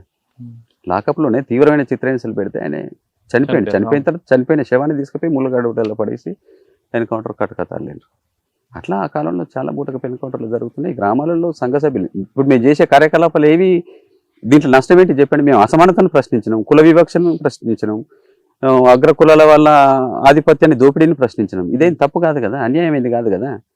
కాబట్టి ప్రశ్నించిన వాళ్ళందరూ కాదు, కానీ ఎదురు తిరగడం, తుపాకులతో ఎదురు తిరగడం అనేది తప్పునే వాళ్ళు అంటుంటారు కదా. ప్రశ్నించడం తప్పు కాదు. తుపాకులు ముందుగా వాళ్ళండి ప్రయోగించింది, మేము ఇప్పుడు తుపాకులు పట్టుకోలేదు. మేము తుపాకులు లేకుండానే ఈ సంఘపూలందరినీ తుపాకులు పట్టుకొని లేదు. ఊళ్ళలో ప్రజాకోట్లు పెట్టినప్పుడు కూడా ఎవరు తుపాకులలో రాలేదు. ఆ కాలంలో అసలు తుపాకులే లేవు పార్టీకి. ఆర్గనైజర్లకు కూడా తుపాకులు లేవు ఆ కాలంలో. 80వ దశకంలో ప్రారంభమైనప్పుడు ఉద్యమం లేవు. కాబట్టి వాళ్ళ ఆత్మరక్షణ ఎప్పుడు భూస్వాములు మా ఆర్గనైజర్లను సివిల్లో తిరుగుతున్నప్పుడు గుండాలను పెట్టి వాళ్ళని చంపించారు. చాలా మంది పీసర రమణ చనిపోయాడు, బటిపల్లిలో రవిని కత్తులతో కూడా చంపారు. ఇట్లాంటి పరిణామాలన్నీ ఆ కాలంలో జరిగిన టైంలో ఆర్గనైజర్ల ఆత్మరక్షణ కోసం అప్పుడు వాళ్ళు కత్తులు పట్టుకోవడము, లేదా అప్పుడప్పుడే మేము ఈ సుతీల దారాలతో కట్టేటువంటి హ్యాండ్ బాంబ్స్ అనేవాళ్ళం, రెడ్ అండ్ వైట్ పౌడర్ కలిపి అట్లాంటివి ఒకటి రెండు వాళ్ళు బ్యాగ్ లో పెట్టుకుని దాని చుట్టూ ఉనకబోసుకొని రక్షణ కోసం పట్టుకునేవాళ్ళు. అవసరమైనప్పుడు దాన్ని ప్రయోగించాలని దాంతో అది ఎవరిని చంపే ఉద్దేశం. పోలీసుల మీద తుపాకులతో దాడి చేయాలనే ఉద్దేశం ఇక్కడ పెంబర్తి తీర్మానమే కదా. లేదండి, పెంబర్తి తీర్మానం కాదు. నేను చెప్పిన కదా, ఆర్గనైజర్లు ఫస్ట్ తుపాకులు లేకుండా సివిల్లోనే తిరిగారు. మా రాజకీయాలు వాళ్ళకి నచ్చలేదు కాబట్టి భూస్వాములు మమ్మల్ని, మా ఆర్గనైజర్లను చంపారు. చాలా మందిని కోల్పోయిన తర్వాత పార్టీ ఆలోచించి వాళ్ళ రక్షణ కోసం అది పట్టుకోమన్నది ఆయుధాలు. తర్వాత బాంబుల నుంచి ఎప్పుడు తుపాకులకు వచ్చారు? అప్పుడు చిన్న చిన్న నాటు తుపాకులు, కొన్ని రివాల్వర్స్, ఇట్లాంటి ఎంత టార్గెట్ ఉన్నటువంటి వాళ్ళకి ప్రమాదం ఎక్కువ ఉంటుందో అట్లాంటి వాళ్ళకే ప్రొవైడ్ చేయగలిగింది ఆ కాలంలో పార్టీ. చాలా మంది ఆర్గనైజర్లకు పోలీస్ స్టేషన్ మీద దాడులు అంటే కేవలం తుపాకుల కోసమే, వాళ్ళకి చంపడానికి కాదు. అవన్నీ తర్వాత ప్రాసెస్ లో ఉద్యమం అభివృద్ధి చెందినట్టు తుపాకుల కోసమే. వాళ్ళ ఆఫీసర్లను చంపింది కూడా ప్రారంభ కాలంలో ఇట్లా క్రూరంగా నిర్బంధాన్ని ప్రయోగించి ప్రజల్ని ఇల్లు కూలగొట్టడము, కొట్టడము, చైన్లు మేపించడం, సంఘ సభ్యుల్ని చిత్రహింసలు పెట్టి స్టేషన్లని చంపేయడం, ఇట్లాంటి పరిణామాలని జరిగినప్పుడు దానికి ప్రతీకారంగా దాని నుంచి రక్షించుకోవడానికి ఆత్మరక్షణలో భాగంగా చేసినటువంటి దాడులే తప్ప ముదాల తుపాకులు పార్టీ పట్టుకోలేదు. ముదాలు మేము వాళ్ళని చంపడం మొదలు పెట్టలేదు. ఇప్పుడు మీరు ఒక వర్గం ఎదుర్కొన్న సమస్యల మీద ఆ భావజాల ప్రభావంతో వెళ్ళారు, దాన్ని అందరూ ఎవరు కాదని హర్షిస్తారు. అంటే రక్త సంబంధం కానీ వర్గ సంబంధం గొప్పదని నమ్మి లాంటి వాళ్ళు. కానీ అవతలు ఎదుర్కొంటున్న వారు రాజ్యంతో పోరాటం చేస్తున్నప్పుడు చనిపోతున్న వాళ్ళు పోలీసు కుటుంబాలు కూడా వాళ్ళు మళ్ళీ మనుషులే కదా అని మీరు ఎందుకు ఆలోచించలేదు? మనుషులే. అందుకే మా వైఖరి ఏంటిదంటే పోలీసులందరూ మన శత్రువులు కాదు, పోలీసులు కూడా మన మిత్రులే. పోలీసుల పాటలు కూడా వినుంటారు కదా. అవును. అంటే మా వైఖరి దాంట్లో పాట రూపంలో కూడా చెప్పినాం మేము. అంటే పోలీసులందరూ మా శత్రువులు కాదు. ఎప్పుడు పార్టీ ఇప్పటివరకు కూడా పోలీసుల్ని శత్రువులుగా భావించలేదు. అందులో క్రూయల్గా మా ఉద్యమాన్ని కత్తిగట్టి అణిచేయాలని తలుసుకున్నటువంటి ఆఫీసర్లను సెలెక్టెడ్గానే చంపినాం మేము తప్ప మొత్తం పోలీసు వాళ్ళని చంపడం అనేది ఎప్పుడు చేయలేదు. అయితే ఎప్పుడైతే మా మీద కూంబింగ్లకు వచ్చి మా దళాన్ని కూడా నిర్మూలించే పరిస్థితి వచ్చిందో అప్పుడు మేము రక్షించుకోవడం కోసం, ఆత్మరక్షణ కోసం వాళ్ళ మీద కాల్పులు చేయాల్సి అంతవరకు దాన్ని ఎవరు కాదంటారు. కానీ కొన్ని సంఘటనలు మనం ఎగ్జాంపుల్ తీసుకుంటే ఒక ఆఫీసర్ ఇక్కడ వరంగల్ ఉండే ట్రాన్స్ఫర్ అయ్యి హైదరాబాద్ వెళ్తున్నప్పుడు బాంబులు వేసి చంపేయడం, లేదా మీరు ఉనికిని చాటుకోవడానికి వస్తున్న హోంగార్డ్నో కానిస్టేబుల్నో ఏ సంబంధం లేని వ్యక్తులు కూడా చంపడం, అంటే మీరు కాదు కొన్ని సంఘటనలు జరిగాయి. మరి దాన్ని ఏ విధంగా అర్థం చేసుకోవాలి? ఉనికిని చాటుకోవడానికి ఎప్పుడు పార్టీ ఏ చర్య చేయలేదు. బ్లాస్టింగ్లు చేయడం కూడా ఇప్పుడు ఇట్లా ఒక ఆఫీసర్ ఉన్నాడు చేశాడు కాబట్టి. అవునవును, దారిలో బ్లాస్టింగ్ చేసినటువంటి ఆఫీసర్లు కూడా టార్గెట్ అయిన తర్వాత నీకు చంపడానికి పోలీస్ స్టేషన్లో చంపేంత శక్తి మాకు లేదు. కాబట్టి ఒక టార్గెట్ ఆయన చంపాలే క్రూరుడు అనేది నిర్ణయించుకున్న తర్వాత ఆ టార్గెట్ ఎక్కడ ఈజీగా దొరుకుతాడని చూస్తాం కదా. కాబట్టి దారిలో దొరుకుతాడని కూడా దారిలో చంపుతారు. కానీ ఏటూ నాగారం, తాడ్వాయి లేదా ములుగు ఆ ప్రాంతాల్లో కానిస్టేబుల్ ఇంటికి వస్తే, అత్తగారి ఇంటికి వస్తే అక్కడ కూడా చంపిన సంఖ్యలు చాలా ఉన్నాయి. చాలా లేవండి, కొన్ని కూడా ఉంటాయి. 1-2 రేర్గా జరిగినటువంటి సంఘటనలే తప్ప అది కూడా తెలియక జరిగిన వాటిని పార్టీ సమీక్షించి వెంటనే అట్లా సాధారణంగా సివిల్లో చుట్టాల ఇంటికి వచ్చినటువంటి వాళ్ళని ఎవరిని చంపొద్దు అనేది వెంటనే తీర్మానం కూడా చేసింది. కాబట్టి మా వైఖరి ఏంటిదంటే ఎప్పుడు కూడా మేము చెప్పేది సాధారణంగా సివిల్ డ్రెస్ లో వచ్చిన చాలా పోలీసులను మేము కలిసి మాట్లాడి పంపించినటువంటి వాళ్ళు కూడా ఉన్నారు. కాబట్టి అందరినీ చంపలేదు. ఎక్కడో మిస్టేక్ లో 1-2 అక్కడ ఉన్నటువంటి వాళ్ళకి అవగాహన లేదనుకోండి ఈ నాలెడ్జ్, కాబట్టి వాళ్ళు పోలీసే కదా మన మీద నిర్బంధం చేస్తున్నారు, చంపి 1-2 జరిగినాయి కానీ చాలా సంఖ్యలో జరిగినాయి అనేది కరెక్ట్ కాదు. చాలా వెంటనే రివ్యూ చేసి దాని మీద తీర్మానాలు కూడా చేసింది పార్టీ, అట్లా చంపొద్దు. ఏఓబి లాంటి సంతకు వస్తే ఆ సంతలో ఉన్న కానిస్టేబుల్ కూడా చంపే సంఘటనలు ఉన్నాయి. సంత రక్షణ కోసం వచ్చిన కానిస్టేబుల్ అని కాదు, కానిస్టేబుల్ పట్ల నేను చెప్పిన కదా ఇప్పటిదాకా వైఖరి. ఆయుధాల కోసం కొన్ని చోట్ల సంతకొచ్చినటువంటి వాళ్ళ మీద దాడి, ఎందుకంటే ఎటువంటి ఆయుధం లేదు. మా వైఖరి నేను చెప్పదలుచుకున్నది ఏంటంటే సాధారణ పోలీసు వాళ్ళని చంపరు, సివిల్లో వచ్చినా చంపరు, రేర్ గా జరిగినటువంటి వాటిని వదిలేండి. మేజర్ విషయాలు, మేజర్ పార్టీ అవగాహన వైఖరి అది నేను చెప్పదలుచుకున్నది. ఎక్కడైనా ఒక దగ్గర 1-2 ఘటనలు జరిగితే వేరు, దాని సమీక్ష జరుపుతారు. ఇంకోసారి రిపీట్ కాకుండా కూడా వాళ్ళకి మేము డీకి వెళ్ళినప్పుడు కూడా చేసినాం అట్లాంటి రివ్యూస్. సార్ మీరు కాజీపేట వదిలిపెట్టిన తర్వాత ఎక్కడెక్కడ తిరిగారు? అదే నేను ఇక్కడ రిక్రూట్ అయిన తర్వాత ఫస్ట్ నేను వరంగల్ జిల్లాలో పనిచేయలేదు. మొత్తంగానే రిక్రూట్ అయిన తెల్లారే నన్ను ఖమ్మం జిల్లాకు పంపారు. ఖమ్మం జిల్లాలో నేను 1 సంవత్సర కాలం పనిచేసిన. ఖమ్మంలో పట్టణ ప్రాంతం, ఖమ్మం, వైరా, తిరుమలాయపాలెం, అవన్నీ దాదాపు. ఖమ్మం తర్వాత ఖమ్మంలో 1 year పనిచేసిన తర్వాత నేను ఖమ్మంలో అరెస్ట్ అయినా. అప్పటికి యాంటీ నక్సలైట్ స్క్వాడ్ అనే పేరుతోటి రామకృష్ణ పరమహంస నాయకత్వంలో ఫస్ట్ టీం ఏర్పడింది. ఆయన అప్పటికి సిఐ ర్యాంక్ లో ఉండే ఆయనే టీము నన్ను అరెస్ట్ చేసింది. ఎవరు? రామకృష్ణ పరమహంస అని, మీకు రిటైర్ అయి ఉండొచ్చు. నేను ఖమ్మంలో పనిచేస్తున్నప్పుడు రూరల్ ఏరియాలో పనిచేసే ఒక ఆర్గనైజర్ ఉండేవాడు, ఆయన ఖమ్మం ఆయన. రూరల్లో నిర్బంధం బాగా ఉండి ఆయనకు తిరగలేని పరిస్థితి వచ్చింది. అప్పుడు నిర్బంధం చాలా కదా ఎక్కువ ఉంది కదా 85 తర్వాత. అట్లా ఆయనకు రక్షణ లేకుండా పోయింది. అంటే ప్రజలు భయపడము, రానియకపోవడం ఇట్లాంటివి ఉన్నప్పుడు ఆయనకు మధ్య వచ్చినప్పుడు కొంతకాలం షెల్టర్ ఇవ్వాలనేది నాకు అప్పుడు మా బాధ్యుడు మహేష్, రెడ్డి సంతోష్ రెడ్డి, అప్పుడు ఆయన ఖమ్మం జిల్లా కార్యదర్శిగా ఉండే మహేష్ పేరుతో పనిచేసిండు. ఆయన కంట్రోల్లో నేను అక్కడ పనిచేసిన ఆర్గనైజర్గా. కాబట్టి ఈ రూరల్ ఆర్గనైజర్కు రక్షణ కోసం నా రూమ్ను పరిచయం చేసింది ఆయన. అచ్చా. అప్పుడప్పుడు ఈయన వచ్చేది ఏరియాలో తిరగలేని పరిస్థితి ఉన్నప్పుడు వచ్చి 2-3 రోజులు 10 రోజులు అట్లా ఉండి పోయేవాడు. అప్పటికి ఖమ్మం ఉద్యమం అంతా కూడా దెబ్బతినిపోయింది. శ్రీశైలాన్ని ప్రజాపంత గ్రూప్ వాళ్ళు చంపేశారు. ఆయన ఒక ఆర్గనైజర్, ఇల్లందు ప్రాంతంలో రూరల్లో పనిచేసేటువంటి ఆయన చంపేసిండ్రు. ఈయన ఒక్కడు మిగిలిండు. కాబట్టి మిగిలిన ఒక్కడిని కూడా కాపాడుకోవాలని నా రూమ్ పరిచయం చేస్తే అప్పుడప్పుడు ఈయన నా దగ్గర ఉండేవాడు, మళ్ళీ పోయి తిరిగి వచ్చేవాడు. అట్లనే రూరల్లో ఎవరో ఒక ఇన్ఫర్మేషన్ ఇచ్చిన దాన్ని బట్టి ఈయన పట్టుకున్నారు వీళ్ళు, పరమహంస బ్యాచ్. పట్టుకొని చిత్రహింసలు పెట్టగానే ఆయన వెంటనే బలహీనపడి ఇంకెవరు ఉన్నారు, ఎవరితోటి సంబంధాలు అంటే అప్పుడు నేను రాజు అనే పేరుతో పనిచేస్తున్నాను. రాజు ఉన్నాడు వైరా టౌన్లో అనగానే ఆయనను పట్టుకొని ఆయన వీకెండ్ నా దగ్గరికి తీసుకొచ్చిండు. నాకు ఆ రోజే ఈయనతోటి అపాయింట్మెంట్ ఉండే. ఎవరితో? ఈ కుమార్ అని ఆయన ఆర్గనైజర్. ఈ అరెస్ట్ అయ్యి వీక్ అయ్యి నా దగ్గరికి తీసుకొచ్చిన ఆయన. ఎందుకనంటే ఖమ్మం జిల్లా అప్పటికి మహేష్ వాళ్ళు అరెస్ట్ అయ్యారు. నన్ను గైడ్ చేస్తున్న జిల్లా సెక్రటరీ, జిల్లా బాడీ అంతా కూడా ఖమ్మం టౌన్లో అరెస్ట్ అయ్యారు. విద్యార్థుల రూమ్లో అరెస్ట్ అయ్యి జైలుకు పోయిన వాళ్ళు. మిగిలింది అని అంటే నేను మిగిలాను.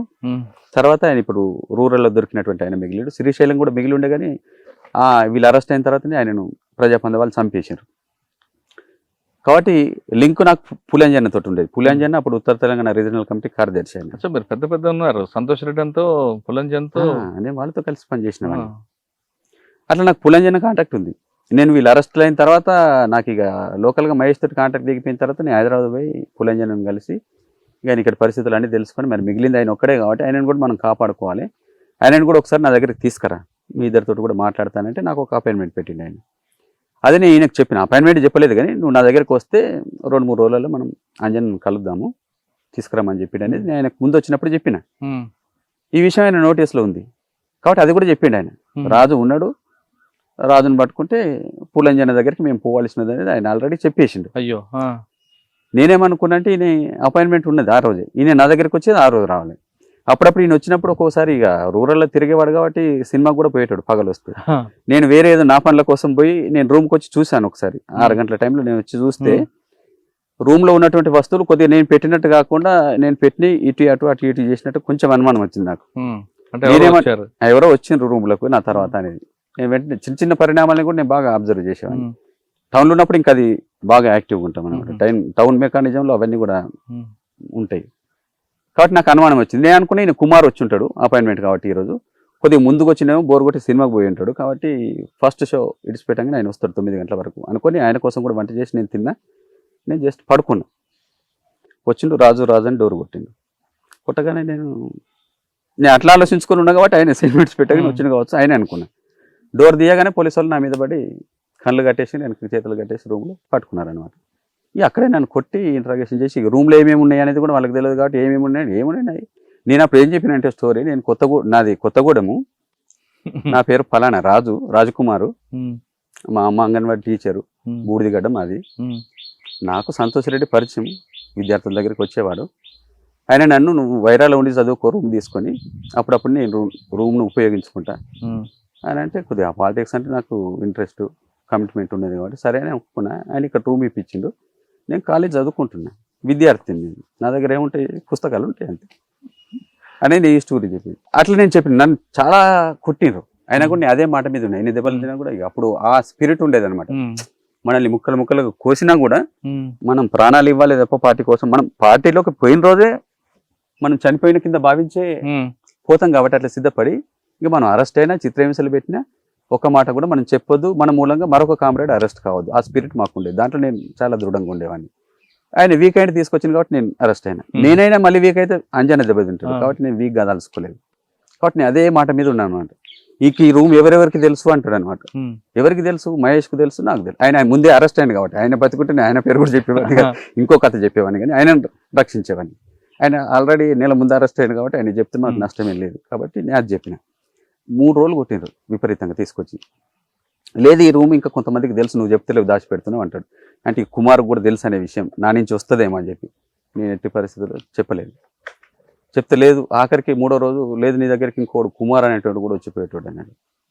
ఆ కుమార్ ఎవడో నాకు తెలియదు, నాకు తెలిసింది మాత్రం మహేష్ ఒక్కడే అన్న తర్వాత వీడు ఇట్లా కూడా ఇంటర్లేడని చెప్పి అప్పుడు కుమార్ను ప్రవేశపెట్టిండు నా ముందు.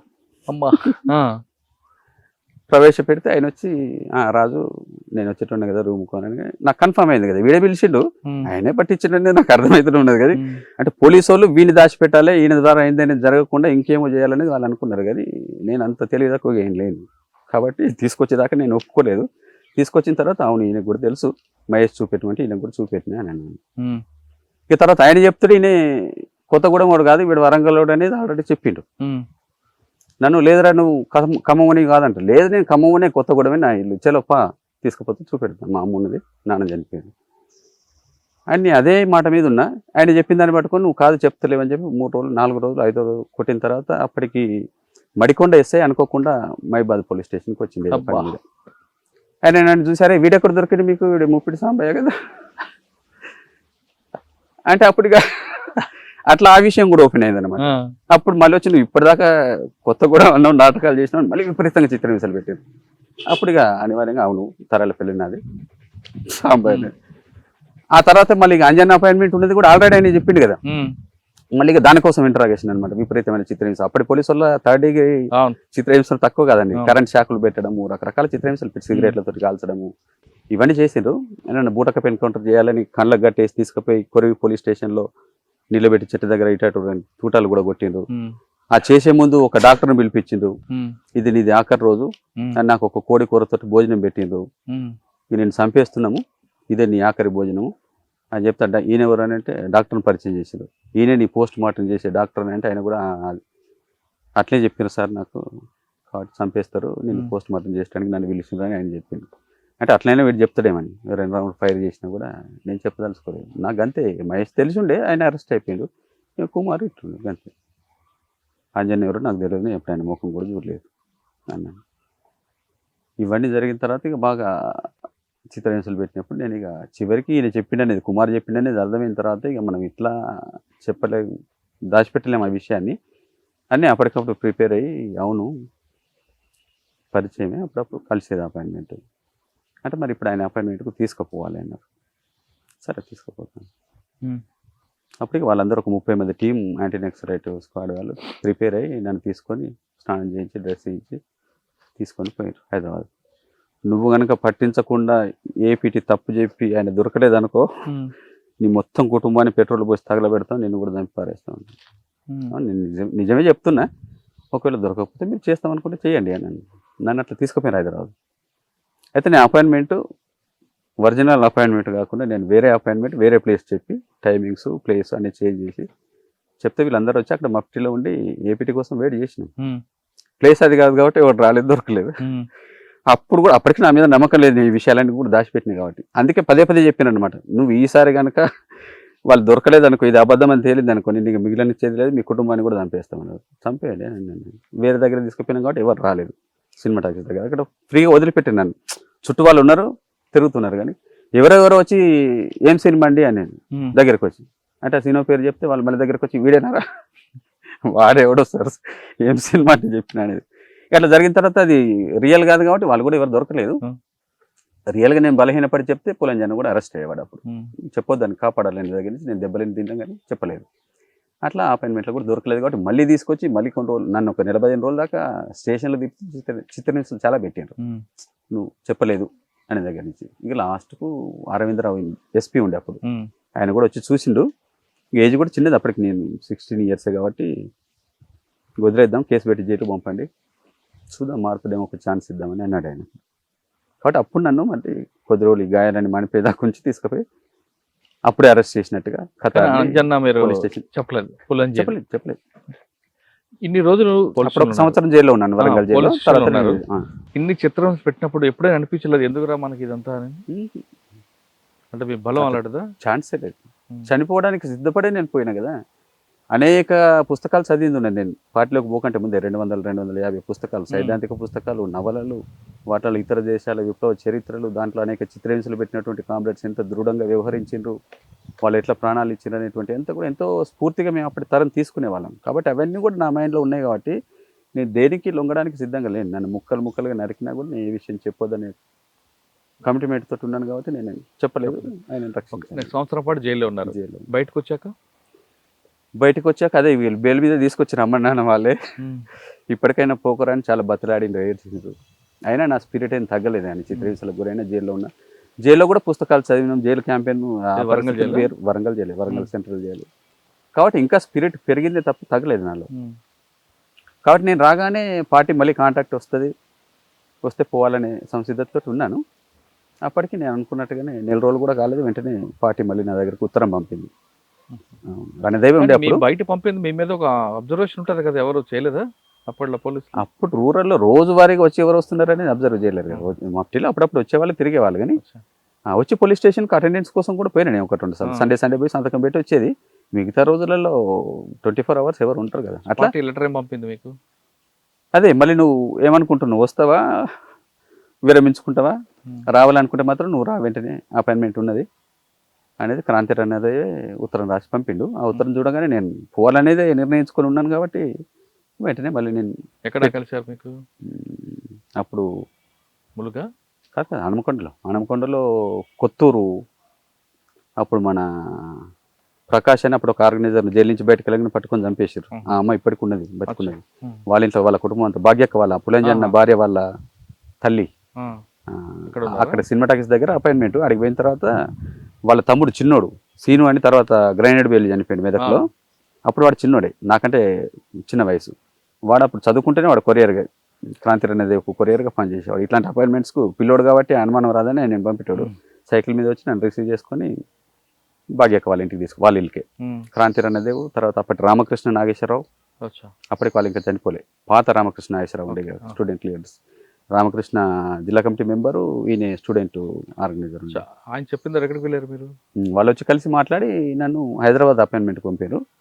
అక్కడ పంపితే అదే పులంజన్న కలిసింది. అక్కడి నుంచి ఖమ్మం పంపారు. రెండోసారి జైలు నుంచి వచ్చిన తర్వాత నేను చిట్యాల ఏరియాకు ఆర్గనైజర్గా పంపిందని కలిసి. అప్పటికి మైదాన ప్రాంతాలలో ఆర్గనైజరు మాత్రమే ఉండేది. ఆర్గనైజరు, రక్షణ కోసం ఒక దళ సభ్యుడు. జైలు నుంచి వచ్చిన తర్వాత సీదా చిట్యాల ఏరియా ఆర్గనైజర్ నన్ను పంపారు. అప్పటికి నాకంటే ముందు నల్లా వసంత్ అనే ఆర్గనైజర్ ఉండే అక్కడ. ఆయన దండకారణ్యానికి ట్రాన్స్ఫర్ చేసింది పార్టీ. ఆయన ప్లేస్లో చిట్యాల ఆర్గనైజర్గా నన్ను నిర్ణయించారు కాబట్టి నన్ను పంపారు. ఆయన నాకు ఏరియా కొద్దిగా పరిచయం చేసేసి ఆయన డీకే వెళ్ళిపోయింది ట్రాన్స్ఫర్ అయ్యి. ఆయన ప్లేస్లో నేను చిట్యాల పరకాల ప్రాంతం మొత్తం. ఎంతకాలం పనిచేశారు? 91 ప్రారంభం దాకా నేను 87 నుంచి అంటే 3-4 సంవత్సరాలు. బలోపేతంగా మీరేం చేశారు? చిట్యాల పరకాల ఏరియాలో చాలా గ్రామాలలో సంఘాల నిర్మాణము, యూత్ పెద్ద ఎత్తున కదలడము, రిక్రూట్ కావడం, ఇదంతా కూడా నేనున్నటువంటి కాలంలో జరిగినటువంటిది. ఆ గాజర్ల సారన్న అని వెలిశాల నుంచి బాలఘట్లో పనిచేస్తూ వాళ్ళు భార్య భర్తలు ఇద్దరిని పట్టుకొని చంపేశారు. ఆయన కూడా అప్పుడు 90లో నేను రిక్రూట్ చేసిన. అంతకుముందు ఆయన సంఘనాయకుడుగా చుట్టూ ఏరియాలో పరిచయం. మంచి పరకాల ప్రాంతంలో ఏ గ్రామాలు ఎక్కువ పార్టీ పట్టు ఉంటుంది? చాలా గ్రామాలు, ఒక గ్రామం కాదు. దాంట్లో వెలిశాల కూడా ఒక గ్రామం, కానీ వెలిశాల ఒకటే కాదు. ఆ కాలంలో చాలా గ్రామాలు ఉన్నాయి అట్లాంటి. టేకుమట్ల, వెలిశాల, కుందనపల్లి, రాగపురము, చల్లగరిగే, ఇట్లా చిట్యాల ప్రాంతంలో ఆ కాలంలో చాలా గ్రామాలే మనకు హెడ్ క్వార్టర్స్గా పనిచేసినాయి. మరీ ముఖ్యంగా 90 కాలంలో చిట్యాల పరకాల ఏరియాలో ప్రతి విలేజ్ మాకు హెడ్ క్వార్టరే. కేవలం ఒక వెలిశాల మాత్రమే కాదు, వెలిశాల లాంటి అనేక గ్రామాలు ఉన్నాయి. వెలిశాల సరే మొన్న ఏదో ఆ సురేందర్ పాట రాయడం, సభ పెట్టడం, దాంతో బాగా ఫోకస్ అయింది. కానీ కేవలం వెలిశాల కాదు, వెలిశాల లాంటి ఊర్లు చిట్యాల పరకాల ఏరియాలో కోకొల్లలు ఉన్నాయి. ప్రతి ఊరు అట్లాంటి ఊరే. టైంలో నిర్బంధం ఉండేది. ఆ నిర్బంధం ఎలా ఎదుర్కొనేవారు? అప్పుడు చాలా నిర్బంధం ఉండేది. 90 వచ్చేంత దాకా, 87 నుంచి 90 దాకా తిండి కూడా దొరకకపోయేది. అప్పుడు ఆ కష్టాలని దొరికేది కాదు, ప్రజల్లో పట్టుంటది కదా. భయం కదా, నువ్వు అన్నం పెట్టిన వాళ్ళని తీసుకుపోయి పోలీస్ స్టేషన్లో కొట్టడము, పోలీసులు కొట్టడము, సంఘాలలో పనిచేస్తున్నారు అని అనుకున్నటువంటి వాళ్ళని తీసుకుపోయి చిత్రహింసలు పెట్టి జైల్లో పెట్టడం, బూటక పెన్కౌంటర్లలో చంపేయడం, ఇవన్నీ కొనసాగుతున్నప్పుడు ప్రజలలో ఒక భయాందోళన ఉంటుంది కదా. ప్రజలలో ప్రేమ ఉండేది, దాంతో పాటుగానే నిర్బంధం మూలంగా భయం ఉండేది. కాబట్టి అంత నిర్బంధంలో కూడా మాకు రహస్యంగా సహకరించేవాళ్ళు, బహిరంగంగా సహకరించకపోయేది.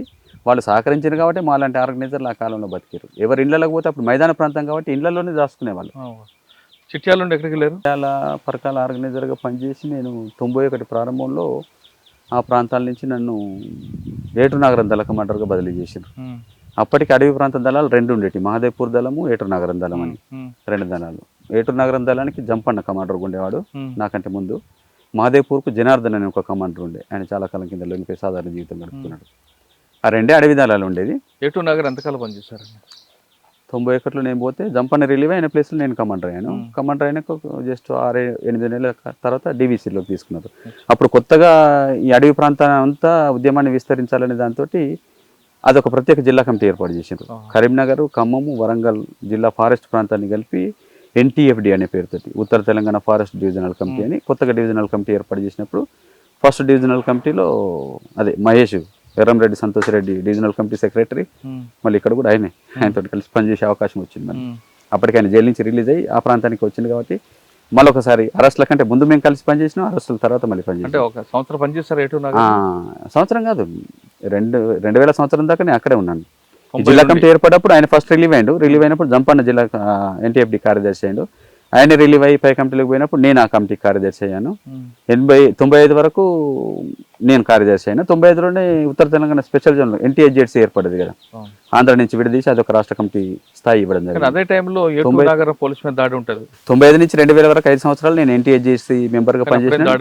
ఏటూరు నగరం స్టేషన్ మీద నేను పోయిన తర్వాత గణేష్ వాళ్ళు ఇప్పుడు చనిపోయిన ఉదయ్ నాయకత్వంలో ఏటూరు నగరం దాడి చేసిన. ఏటూరు నగర పోలీసు దాడికి ముందు ఏటూరు నగర్ లో ఒక ఆర్టీసీ బస్సును పేల్చాడు, ప్రయాణికులు చనిపోతారు. అది కూడా నేను డీకే ట్రాన్స్ఫర్ అయిన తర్వాత జరిగింది. నేను పరోక్షంగా విన్నాను రిపోర్టు. అది మిస్టేక్ లో జరిగింది. తర్వాత దాని మీద కూడా పార్టీ రివ్యూ చేసి అది తప్పు, వాస్తవంగా పోలీసు వాళ్ళు అనుకుని పేల్చారు.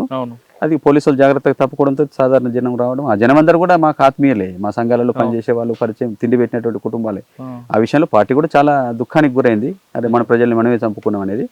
అయితే అది మిస్టేక్ వల్ల జరిగింది, ఉద్దేశపూర్వకంగా జరిగింది కాదు. ఆ చేసినటువంటి చేసిన వ్యక్తిని పార్టీ సస్పెండ్ చేసింది కదా, సస్పెండ్ చేస్తే ఆయన ఉన్నారు, ఆయన బయటకు వెళ్ళిపోయాడు. ఏటూరు నగరం వెళ్ళారండి మీరు? అదే 2000 వరకు నేను NTFD కార్యదర్శి, NTHZC మెంబర్ గా పనిచేశాను. తర్వాత 2000 చివరిలో దండకారణ్యం ట్రాన్స్ఫర్ అయ్యాను. అక్కడ ఎవరు బాధ్యులు మీకు? దండకారణ్యంలో అప్పటికి ఈ సోను సెక్రటరీగా ఉన్నాడు. దండకారణ్య ఎవరు? వేణుగోపాల్. అక్కడ ఎంతకాలం చేశారు సోను దగ్గర? మొత్తంగా నేను 2012 వరకు డీకే పాటు. సోను అని కాదు, అక్కడ ఉన్నటువంటి లీడర్షిప్ అంతా HZC అన్నప్పుడు మొత్తం జోన్ కంతా బాధ్యత వహిస్తుంది కదా. నేను ఇక్కడి నుంచి పోగానే నిర్దిష్టంగా నా వర్క్ డివిజన్ గడిచిరోలి జిల్లా కమిటీని ఒక 3 సంవత్సరాలు నేను గైడ్ చేసిన HZC మెంబర్గా. ఆ తర్వాత నేను ఇటు దక్షిణ బస్తర్ వైపు ట్రాన్స్ఫర్ అయ్యి దక్షిణ 13 సంవత్సరాలు ఉన్నారు కదా మీరు, 2000 నుంచి 2013 వరకు. ఈ 13 సంవత్సరాల్లో మీరు ప్రజల కోసం చేసిన ఒక కార్యక్రమాలు చెప్పడం బాగా మీకు మనసుకు నచ్చి ఇప్పటికైనా అరే ఇలా చేశాను సంతోషపడే సంగతి? ఇక 1-2 కాకుండా అక్కడ జంతన సర్కార్లనే నిర్మాణం చేసి గ్రామాలలో ఫారెస్ట్ దోపిడీకి వ్యతిరేకంగా పోరాడి వాళ్ళ దోపిడీ జులుమునంతా కూడా అనిచేసినాం. గ్రామాలలో పెత్తందారుల ఆధిపత్యాన్ని అంతా తీసేసినాం. ప్రజలకు మహిళల మీద ఉన్నటువంటి పితృస్వామ్య అణిచివేతను కూడా మేము తొలగించినాం. దాంతో మహిళలకు కూడా ఒక విముక్తి లాంటి ఫీలింగ్ వచ్చింది. తర్వాత ఇవన్నీ చేస్తూ అనేక అడవులు నరుక్కొని ప్రజలందరికీ భూమి లేని కుటుంబం లేకుండా పోయింది కదా పార్టీ వచ్చిన తర్వాత. అప్పటి వరకు ఫారెస్ట్ వాళ్ళ ఆధిపత్యంతో చిన్నగా అడవి నుంచి కట్టెల కోసం పొయ్యిల కట్టెలు తెచ్చుకున్నా కూడా పన్నులు కట్టించి ఇంట్లోకి వచ్చి బెదిరించి కొట్టుడు ఇవన్నీ చేసేవాళ్ళు కదా. అట్లాంటి దగ్గర నుంచి మొదలై అలాంటి దోపిడీ అంతా ఫారెస్ట్ వాళ్ళ దులుము తగ్గిపోయింది. ఊర్లలో ఉన్నటువంటి పెద్ద మనుషులు పెత్తందారుల దోపిడీ తగ్గిపోయింది. మహిళల మీద ఉన్నటువంటి అణిచివేత, పితృస్వామ్య అణిచివేత అది చాలా వరకు తగ్గిపోయింది. కాబట్టి ఇట్లా మహిళలు, రైతులు, కూలీలు, తర్వాత ఈ కూలీ రేట్ల పెంచడం, వెదురు కూలీ రేట్లు, తునికాకు రేట్లు, తర్వాత భూములు, అడవి భూములన్నీ కూడా నరుక్కొని భూమి లేని కుటుంబమే లేనటువంటి పరిస్థితి వచ్చింది. ప్రతి ఒక్కరికి 2 ఎకరాలు, 3 ఎకరాలు, 5 ఎకరాల వరకు కొట్టుకున్నారు. కాబట్టి ఇట్లా భూములు సంపాదించుకోవడము, కూలీ రేట్లు పెరగడం, ఈ వీళ్ళ మీద కొనసాగుతున్నటువంటి అణిచివేత తొలగిపోవడం అనేది ఇవన్నీ చాలా ముఖ్యమైనటువంటి పరిణామాలు వాళ్ళ జీవితంలో. కాబట్టి ఎందుకు దండకారణ్యం ఇన్నేళ్ళు నిలబడి అన్ని నిర్బంధాలను తట్టుకొని గ్రామాలు తగలబెట్టినా, మహిళల్ని అత్యాచారం చేసినా, వాళ్ళ పిల్లల్ని పెద్ద సంఖ్యలో ఎందుకు పంపారు జనాలే మీటింగులు పెట్టి నిర్ణయించి పోండ్రా బాబు మీరు మళ్ళీ తిరిగి రావద్దు, మీరు కొట్లాడాలని చెప్పి పంపినటువంటి గ్రామాలు అనేకం. ఒక్కొక్క గ్రామం నుంచి 40 నుంచి 60 మంది కూడా రిక్రూట్ అయినటువంటి గ్రామాలు ఉన్నాయి. కాబట్టి ఎందుకు వాళ్ళంతా పార్టీని ఓన్ చేసుకొని అంత పెద్ద సంఖ్యలో రిక్రూట్ చేసిండ్రు అని అంటే ప్రజలకు పార్టీ అట్లాంటి చైతన్యాన్ని కలిగించింది. ఆ సమస్యలన్నిటి పట్ల పోరాడిపించి వాటన్నిటిని పరిష్కరించింది. కాబట్టి ప్రజలలో ఆ నమ్మకం, ఆ విశ్వాసం పెరిగింది. కాబట్టి జంతన సర్కార్లు ఏర్పడిన తర్వాత ప్రజల జీవితాలలో మనం చేయగలిగినటువంటి సంస్కరణలు కూడా విప్లవ సంస్కరణలు అనేకం. భూమి చదును చేసుడు, వ్యవసాయంలో మెరుగుదల తీసుకురావడము, 2 పంటలు పండించే స్థితి తీసుకురావడము, ఇట్లాంటివన్నీ కూడా ప్రతి విషయాలలో ఊర్లలో జరిగేటువంటి నేరాలని పరిష్కరించుకోవడానికి న్యాయ కమిటీ ద్వారా ప్రజా పంచాయతీ సమస్యల్ని పరిష్కరించుకోవడం, ప్రతి విషయాన్ని ఉమ్మడిగా గ్రామం నిర్ణయాలు తీసుకోవడం, ఊర్లలో ఈ తాగునీటి వసతి కూడా లేకపోయేది కదా, చువ్వల్ని బాగు చేసి మంచినీటి వసతిని ఏర్పాటు చేసుకోవడం, ఇట్లా చేయగలిగిన స్కూల్స్, ఆదివాసీ పిల్లలకు పార్టీ స్కూల్స్ నిర్మాణం చేసి దళాలలో ఉన్నటువంటి గాయపడ్డ వాళ్ళు పనిచేయలేనటువంటి వాళ్ళని టీచర్స్గా పెట్టి ఆశ్రమాలు కూడా నడిపినాం మేము. అక్కడ చాలా ఆశ్రమాలు కూడా నడిచినాయి. జంతన్ సర్కారు మీకు ఒక గుండెకాయ లాంటిది. దండకార్యంలో మీరు చేసిన అభివృద్ధులు జంతన్ సర్కార్ ప్రధానంగా కనిపిస్తారు. కానీ అదే జంతన్ సర్కార్ మీద పోలీసుల వైపు నుంచి కూడా చాలా విమర్శలు ఉన్నాయి. మీరు చెప్పిన అన్ని కార్యక్రమాల్లో చెరువులు తవ్వించారు, మంచి కార్యక్రమం చేశారు. కానీ చెరువులు తవ్వించడమే కాదు, దానికి ఇంకా డెవలప్మెంట్ ఉంటుంది. కమర్షియల్ పంటలు పండించడానికి రైతులకి మీరు సరిగ్గా అవగాహన కల్పించలేదు ఒకటి. స్కూల్లో కూడా పిల్లలకి చదువు నేర్పారు, మంచి కార్యక్రమం. కానీ ఆ స్కూల్లో ప్రభుత్వానికి వ్యతిరేకం పాఠాలు చెప్పడంలో ఎక్కువ ప్రాధాన్యత ఇచ్చారు, అదొకటి. మీరు చెప్తున్నట్లుగా గ్రామాల్లో ఉండి అందరూ పార్టీ వైపు వచ్చారు అంటున్నారు, కానీ బలవంతంగా బాలను తీసుకొచ్చి బాల కార్మిక సంఘాలను పెట్టి వాళ్ళని నేర్పించారని ఒకటి. ఇంత అభివృద్ధి చేస్తున్న ఊర్లోకి రోడ్లు లేకుండా అడ్డుకున్నారని ఇటువంటివన్నీ కూడా పోలీసులు చెప్తుంటారు. వీళ్ళు ఈ మొత్తం జంతన్ సర్కారు అని దండకారిణిని ఒక పార్టీగా చేసుకొని వాళ్ళ రాజ్యాన్ని నడిపారు. 2014 వరకు వాళ్ళ రాజ్యం ఉంది అక్కడ. కానీ వాళ్ళకి ప్రపంచం సంబంధం లేకుండా చేశారన్నది పోలీసులు అంటుంటారు. శుద్ధ అబద్ధం అండి. బయట జరుగుతున్నటువంటి అదొక చాలా తప్పుడు ప్రచారం. ఈ 14 సంవత్సరాల ప్రపంచం చాలా అభివృద్ధి చెందింది కదా, అవన్నీ కూడా వాళ్ళకి చూపించాలి కదా. వాళ్ళకి కేవలం దండకార్యం మాత్రమే అనుకుంటున్నారు, కానీ ఈ ప్రపంచం చూడాలి, బయటకు వచ్చాక నాగ్పూర్ కానీ గచ్చిరోలు కానీ ఇవన్నీ చూసి ఉంటే బాగుంటుంది కదా. లేదు, అది బయట వాళ్ళు అనుకున్నటువంటి భ్రమ. పోలీసులు చేస్తున్న తప్పుడు ప్రచారాన్ని నమ్మి అట్లా అనుకుంటున్నారు. కానీ పార్టీ ఎప్పుడూ మేము చదువుల కోసం వాళ్ళని బయటికి పంపినటువంటి పిల్లలు కూడా చాలా మంది ఉన్నారు. మేము చెప్పగలిగిన మేరకు 3rd క్లాస్ 5th క్లాస్ మీరు ప్రజా వ్యతిరేక పాఠాలు చెప్పినట్టున్నారు కదా, మా సిలబస్ అంతా కూడా మీరు రెఫర్ చేయండి. మేము ఏం వాళ్ళకు హింసాపూర్తి రాజకీయాల గురించి పాఠాలు చెప్పినామా, సైంటిఫిక్ ఎడ్యుకేషన్ అనేది మేము ఏమైతే చెప్తున్నామో ఇప్పుడున్నటువంటి మీకు చెప్పిన పాఠాలు ఎక్కడ కూడా పార్లమెంట్ కానీ ఎన్నికల వ్యవస్థ గురించి లేదు కదండి. ఎన్నికల వ్యవస్థ గురించి ఉండదండి, మా అవగాహన అది కాదు కాబట్టి. కానీ నువ్వు సైంటిఫిక్ ఎడ్యుకేషన్ పిల్లలకు ఏం స్త్రీ పురుషులు కొద్దిమంది అద్భుతంగా వాటిని ఎంతో మెచ్చుకున్నటువంటి వాళ్ళు కూడా ఉన్నారు. ఇటు మహిళ ఏం పని చేయాలి, పురుషుడు ఏం పని చేయాలి, తరతరాలుగా వస్తున్నటువంటిది. నాగలి దున్నడం పురుషుడు అనుకుంటారు కదా, కానీ అక్కడ మనం చెప్పే పాఠాలలో చందు నాగలి దున్నుతున్నాడు, అది ఇంకొక మహిళ పేరు తోటి అట్లా ఉంటుంది అనమాట. అంటే ఈ చేసే దాంట్లో చిన్నప్పటి నుంచి వరకు మగ తేడా లేదు, ఎవరైనా కష్ట పని చేసి చెప్పారు. కానీ నాగలి దున్నడం ఎప్పుడు పురాతన కాలం కదా, ఆ ట్రాక్టర్లు వచ్చే చాలా లేటెస్ట్ టెక్నాలజీ వచ్చింది కదా, అవి ఎందుకు పరిచయం చేయలేదు? ఆ స్థితికి వచ్చటానికే ఈ టైం పట్టింది. అవన్నీ ఇంకా చేసేవాళ్ళం, మేము చేయొద్దనేటువంటి మేము ఎక్కడ అబ్జెక్షన్ చేయలేదు. మేము ట్రాక్టర్లు ఉపయోగించడం కూడా మొదలు పెట్టినాం ఆ టైంకు. కానీ అప్పటికి మా ట్రాక్టర్లు తిరగలేని పరిస్థితి వచ్చేసింది కదా ఈ నిర్బంధం మూలంగా. గ్రామాలలో కూడా మనం ట్రాక్టర్లను అనుమతి ఇచ్చినాం, అట్లాంటి వాటిని కూడా ఉపయోగించుకోవాలనే అవగాహనతో దాంతో కూడా కానీ దగ్గరలో ఉన్న పట్టణాలకి రహదారి సౌకర్యం లేకుండా చేశారు. కరెంట్ లేదు, రహదారి సౌకర్యం లేదు. చిన్న చిన్న రోడ్లు మేము కూడా వేసినాం. డాంబర్ రోడ్లు వేసే శక్తి మాకు లేదు. అయితే రోడ్లు చిన్న చిన్న అవసరాల మేరకు ఉన్నటువంటి రోడ్లను మనం ఎప్పుడు వ్యతిరేకించలేదు. కానీ మీకు జంతన్ సర్కార్కి దండకారంలో మంచి పట్టు ఉంది, అందులో ఎవ్వరు కాదంటారు. ఆ పట్టుని మీరు ఆసరాగా తీసుకొని ప్రభుత్వాన్ని మీ దగ్గర పిలిపించి ఇటువంటి కార్యక్రమాలు చేపట్టుంటే ఇంకా పట్టు ఉండేది కదా మీకు. అట్లా వింటదని అనుకుంటున్నారా మీరు కూడా? నిజంగా ప్రభుత్వం వీళ్ళ ముందు వాళ్ళని పెడతారు, వాళ్ళని పెట్టి వాళ్ళ ద్వారా చేసుకొని ఉంటే ఇంకా మీకు పట్టుండేది కదా. మేము అట్లా కూడా అనుకొని అట్లా ఆహ్వానించినాం, కానీ అట్లా వాళ్ళు సిద్ధంగా లేరు. అట్లా చేస్తే క్రెడిట్ మాకు వస్తుంది అనే దగ్గర నుంచి చేయడానికి వాళ్ళే నిరాకరించారు. మేము అట్లా కూడా చేయడానికి సిద్ధంగా ఉండి అట్లా కూడా ఆహ్వానించాం. అంటే సమీప గ్రామాల్లో మీరు అనుకున్న ఆదివాసులను లేదా ఇంకో వ్యక్తిని నిలబెట్టి ప్రజాస్వామ్యబద్ధంగా ఎన్నికల్లో పోటీ చేయించి వాళ్ళ ద్వారా వాళ్ళ గొంతును వినిపించుంటే ఖచ్చితంగా ప్రభుత్వం మీ దగ్గరకు వచ్చి ఉండేదని కొంతమంది అంటుంటారు. కానీ మీరు కేవలం ఈ దండకార్యమే ప్రపంచం అనుకుని నమ్మబట్టే ఈరోజు పార్టీ దూరం అయిపోయింది. అది కాదండి, అది కానీ పార్టీ ఒకప్పుడు మీరు అన్నట్లుగా గ్రామాలు, పట్టణాలు, మైదాన ప్రాంతాల్లో ఉన్న మంచి పట్టున్న పార్టీ క్రమేపీ ఇవన్నీ ఈ 3 వర్గాలు దూరం అయ్యి కేవలం ఆదివాసీలకు మాత్రమే పరిమితం అయిపోయింది. అదొక కారణము. ఇది పార్టీ కూడా రివ్యూ చేసింది. అంటే మైదాన ప్రాంతాలలో, పట్టణాలలో ఉండి అప్పుడు తీవ్రంగా నష్టపోవడం మూలంగా ఇక్కడున్న మిగిలిన శక్తులనైనా మనం కాపాడుకోవాలనే ఉద్దేశంతో పార్టీ వీళ్ళందరినీ రిట్రీట్ చేసి అడవి ప్రాంతానికి తీసుకొచ్చింది. కానీ అదే అడవుల్లో కొన్ని ఫ్యాక్టరీస్ ఉన్నాయి, లాయిడ్ కంపెనీ కానీ ఇటువంటి. బయట ఉన్నప్పుడు మీకు ప్రతి కార్మిక సంఘంలో కూడా ప్రతి కంపెనీ దగ్గర కార్మిక సంఘం ఉండేది, మీకు మంచి పట్టు ఉండేది, సింగరేణి లాంటిది అని కుదరదు. కానీ అక్కడ ఉన్న కంపెనీలో ఒక ఎర్ర జెండా కూడా కనపడదు. ఎందుకండి అక్కడ కూడా మేము పట్టణాలకు విస్తరించలేదు, ఆదివాసీ గ్రామాల ఉంటుంది. దండకారణ్యంలో దండకారణ్యం గచ్చిరోలే కానీ కొన్ని కంపెనీలు ఉన్నాయి అక్కడ. మరి మేమున్న ప్రాంతంలో లేవు. గచ్చిరోలు లాయిడ్ కంపెనీ ఉంది కదండి. లైట్ కంపెనీ ప్రారంభం అవుతున్నప్పుడు మేము దాన్ని వ్యతిరేకించినాం. గ్రామాలలో ప్రజలు దానికి వ్యతిరేకంగా పోరాడారు. కానీ మరి స్టాండర్డ్ అయిపోయింది కదా అది. బలవంతంగా పెట్టబడ్డది. అప్పుడు ప్రజలు పెట్టిన తర్వాత కూడా అక్కడ ఒక ఎర్ర జెండా కనబడదు కదా, కార్మిక సంఘం ఉండదు. అదే విధంగా ఏఓబి తీసుకోండి, అక్కడ ఎస్ఆర్ పైప్ లైన్స్ ఉన్నాయి, అక్కడ కూడా కార్మిక సంఘం కనబడదు. అంటే మీకు ప్రధాన పట్టు అనేది ఇక్కడ ఫ్రంటల్ ఆర్గనైజేషన్ కదా, అది ఎందుకు క్రమేపీ దూరం అవుతుంది? ఆ విషయాన్ని పార్టీ ఎందుకు గుర్తించలేకపోయింది? పార్టీ గుర్తించింది. సమీప మైదాన ప్రాంతాలు పట్టణాలు కూడా మనం విస్తరించాలి, అక్కడ కూడా వివిధ రకాల వర్గాలని ఆర్గనైజ్ చేయాలనేటువంటిది పార్టీ ఎప్పుడూ రివ్యూ చేసి డికేజెడ్సీ తీర్మానాలు కూడా చేసింది. దాని మీద పరిమితంగా కొద్దిమంది శక్తుల్ని కూడా అలర్ట్ చేసింది. కానీ అంటే ఇప్పుడు ఆ ప్రాంతాన్ని ఆర్గనైజ్ చేయడానికి ఆ టాలెంట్స్ ఉన్నటువంటి శక్తులు కూడా కావాలి. మనకు వచ్చిందంతా కూడా రూరల్ నుంచి చదువు అనేటువంటి క్యాడర్ ఎక్కువ భర్తీ అయిన వాళ్ళు. కాబట్టి నువ్వు విద్యార్థుల దగ్గరికి పోవాలన్నా, ఒక కార్మికుడి దగ్గరికి పోవాలన్నా, వాళ్ళకి సంబంధించిన విషయాల మీద వాళ్ళకి అవగాహన కల్పించే రాజకీయ కెపాసిటీ ఉన్నటువంటి వాళ్ళని పంపాల్సి ఉంటుంది. మనం ఎందుకు దూరం అనుకుంటారు అలాగా?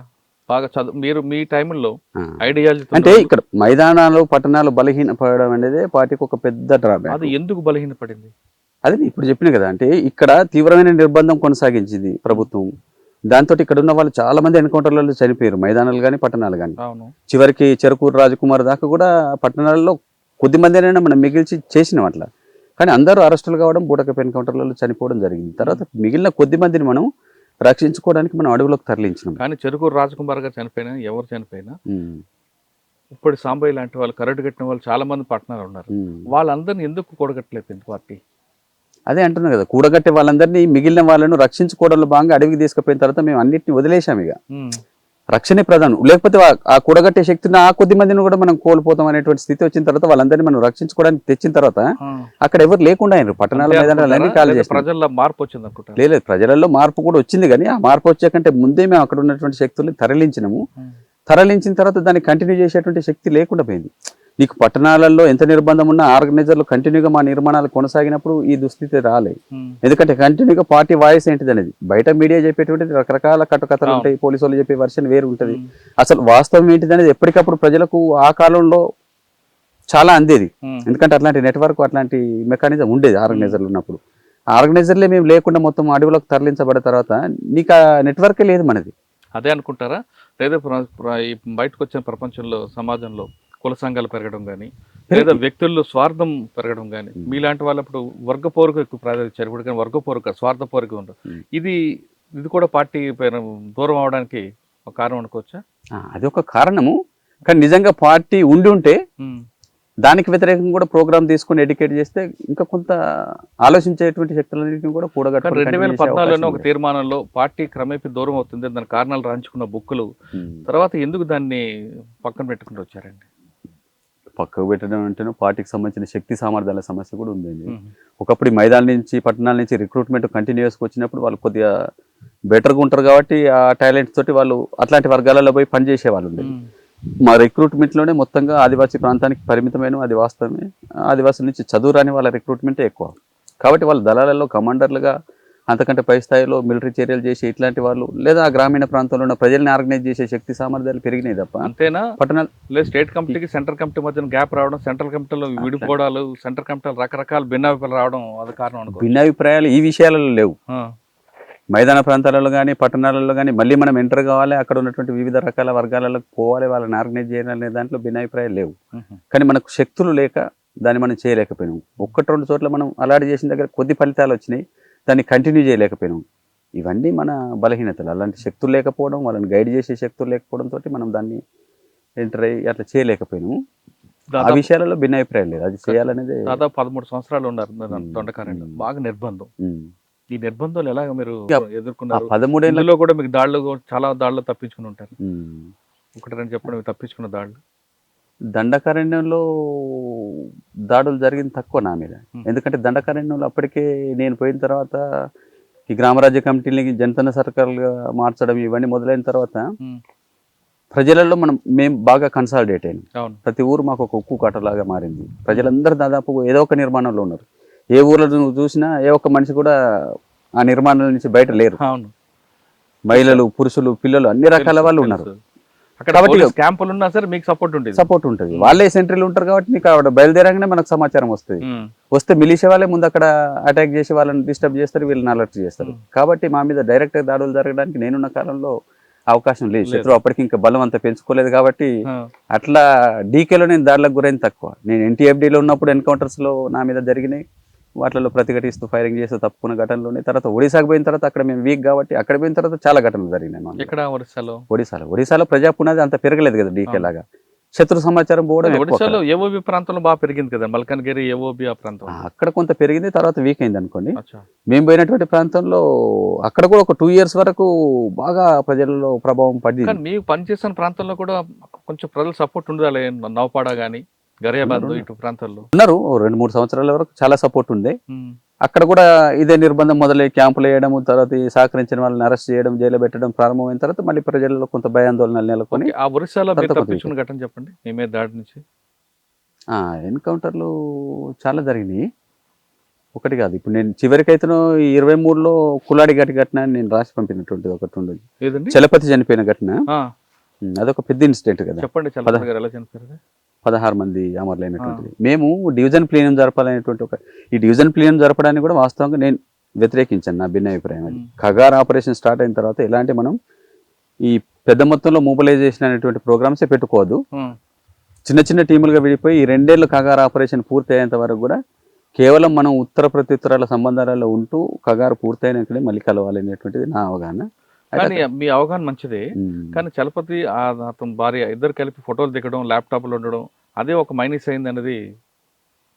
అది ఫోటో పోతే దాంతో ల్యాప్టాప్ వాడడం, ఆ సిగ్నల్ ద్వారా ఆయనకి ట్రాక్ చేసి లేదు. ఆయన చనిపోయిన ఘటన వేరు. నేను దాని గురించి చాలా డీటెయిల్గా రిపోర్ట్ రాసి పంపాను బయటకు వచ్చేకంటే ముందే. ఆ ఘటనలో ఆ ఫోటోకి కానీ ఆ కనెక్షన్స్ కానీ అవన్నీ బయటకు చెప్పే కారణాలు వేరండి. వాస్తవంగా జరిగినటువంటిది ఎవరు నీకు బయటకు చెప్పారు, ఎట్లా జరిగింది. మీ సోర్స్ని దాచుకోవడం అనేది అది కామన్ కదా. పార్టీలో ఉండే ఇంటెలిజెన్స్ కానీ ఎవరైనా కూడా వాళ్ళ తిరుపతి ఘటన అది నేను చెప్తున్నా. డివిజన్ ప్లీనం జరపాలనే సన్నాహాలలో భాగంగా మేమంతా జమ అయి ఉన్నాం అక్కడ. చలపతి, నేను, ఆ కులాడిఘాటి అనే ప్రాంతం. కులాడిఘాటి ఒక గ్రామ పంచాయతీ నవపాడ జిల్లాలో వస్తుంది. ఛత్తీస్గఢ్ ఈ ఒడిశా బార్డర్లో, గరియాబంద్ నవపాడ జిల్లాలో బార్డర్ ప్రాంతం అది. ఆ కులాడిఘాటి అనేటువంటిది అక్కడ హిల్స్ ఉంటాయి అన్నమాట కంటిన్యూస్గా.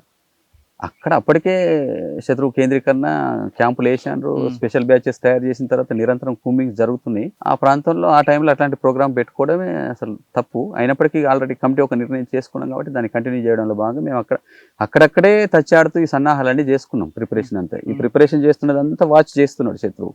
ఎక్కడి నుంచి సప్లైస్ పోతున్నాయి, బియ్యం ఎక్కడి నుంచి, అప్పటికే దుకాణదారులందరినీ వాళ్ళు బెండ్ చేసుకొని ఎక్కడి నుంచి మేము ఒక 5 కిలోల సామాన్ తీసుకుపోయినా శత్రువుకు సమాచారం పోయేలాంటి నెట్వర్క్ అప్పటికే పెరిగింది, పోతున్నది. వాళ్ళు వెంట వస్తున్నారు బలగాలు. అయినప్పటికీ మేము ప్లేసులు చేంజ్ చేస్తూ అట్లా ఇట్లా చేస్తూ చేసినాం. ఇక అప్పటికి లాస్ట్ ఇది నడవదు, దీన్ని మనం క్యాన్సిల్ చేసుకోవాలనే నిర్ణయం బ్యూరో మీటింగ్ జరిగి ఆ నిర్ణయం తీసుకొని విడిపోదాం అనేటువంటిది ఆల్రెడీ నిర్ణయం అయిపోయింది. రేపు విడిపోవాల్సింది. ఇక ఆయన చలపతి రిక్వెస్ట్ చేసి జస్ట్ రేపు విడిపోదాం, ఈ రోజు వద్దు అని అన్న తర్వాత మేము ఆగిపోయినాం. ఒక్కరోజు ఎక్స్టెండ్ చేసుకొని ఆ ఒక్క రోజులోనే ఘటన జరిగింది. అప్పటికే ఆ ప్రాంతంలో మేము పరిసరాలలో ఉన్నామనేటువంటి సమాచారం పోయింది. మేము ఆ జరిగిన ప్లేస్ దగ్గర కూడా ముందే వాళ్ళు రెక్కి చేసుకుని ఇక్కడ అప్పుడప్పుడు డేరాలు వేస్తారని చెప్పి ఇన్ఫార్మర్స్ని పెట్టారు. వెదురులు నరికే వాళ్ళ పేరుతో వచ్చి వాచింగ్ పెట్టారు అనమాట. వీటికి వచ్చినప్పుడు చెప్పాలి. జరిగిందండి ఘటన తెల్లవారుజామున 5 గంటలకే బ్యాచెస్ మొత్తం అనేక వలయాలుగా చుట్టుముట్టారు. మేము సాయంత్రం వస్తున్నప్పుడే 6 గంటల టైంలో వెదురులు నరికే వాళ్ళు కలిసిండ్రు అనమాట. అప్పటికి మాకు చర్చ జరిగింది, అసలు వీళ్ళు ఎవరు ఉండొచ్చా, మనం ఇక్కడి నుంచి పోవాలన్నా అని. అంటే వీళ్ళు లోకల్ వాళ్ళు ఏమన్నారంటే, లేదు మనకు కలిసే వాళ్ళే, నమ్మొచ్చు, మనం పొద్దున్న లేచి పోయేదే కాబట్టి ఉండొచ్చు అని. అంటే మేము ఆ నమ్మకంతో ఆగినాం. వాళ్ళు పోయిన ఇన్ఫర్మేషన్ ఇచ్చింది సాయంత్రం 6 గంటలకు. కాబట్టి వాళ్ళు 2 రాష్ట్రాల పోలీసు వాళ్ళంతా ఆర్గనైజ్ అయ్యి అనేక వలయాలుగా, ఆ టెరైన్ కూడా అంత మంచిది కాదు. 2 వైపులా పెద్ద 2 లోయలు ఉంటాయి అన్నమాట. వాటిని ఎక్కడ పడితే అక్కడ క్రాస్ చేయరాదు.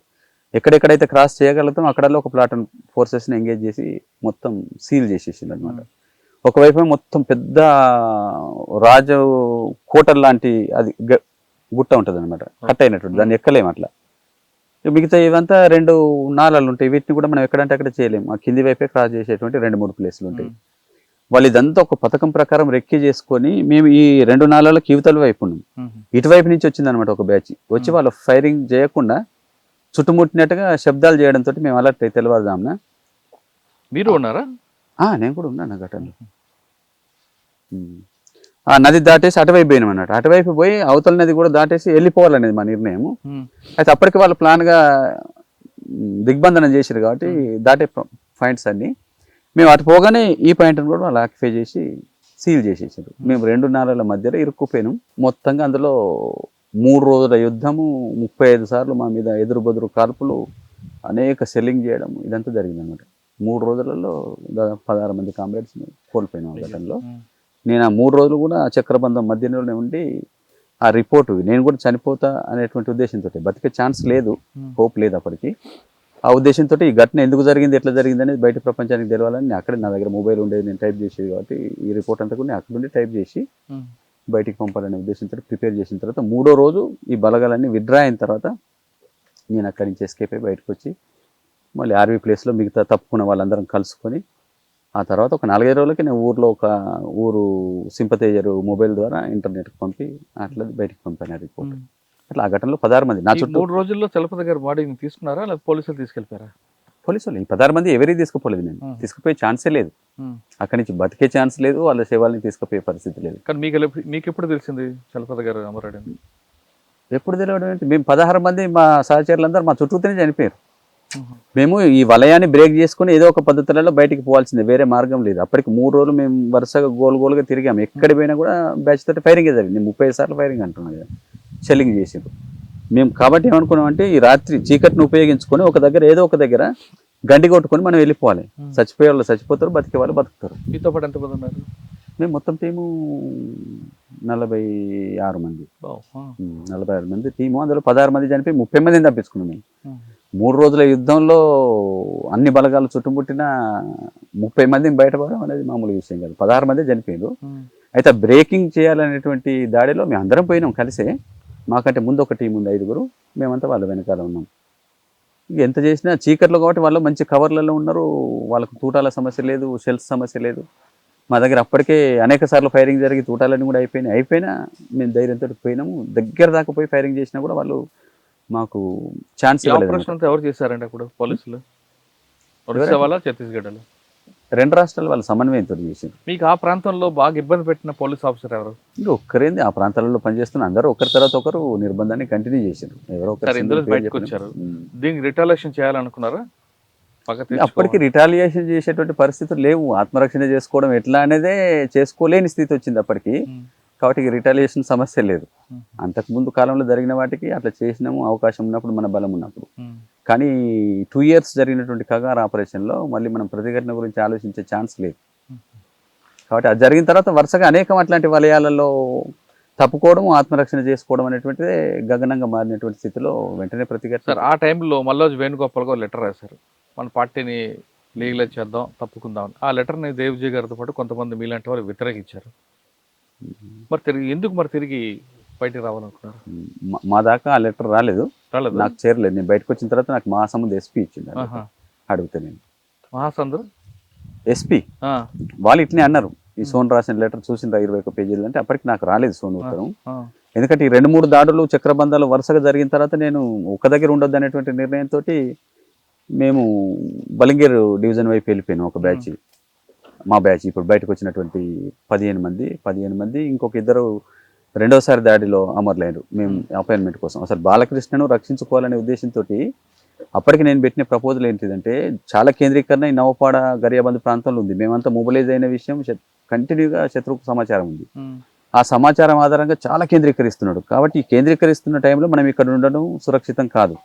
అప్పటికి పాక హనుమంతు కూడా ఈ ప్రాంతంలోనే ఉన్నాడు. మేమందరం కలిసి మీటింగ్ చేసుకున్నాం.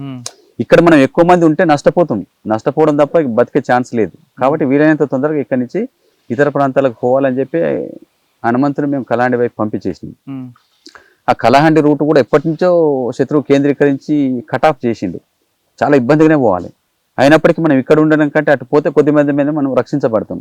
కాబట్టి వీలైనంత తొందరగా పోవాలని ఆయనని పంపించిన సురక్షితంగానే ఆయన వెళ్ళిపోయాడు. తర్వాత బాలకృష్ణ కూడా పోవాల్సి ఉండే.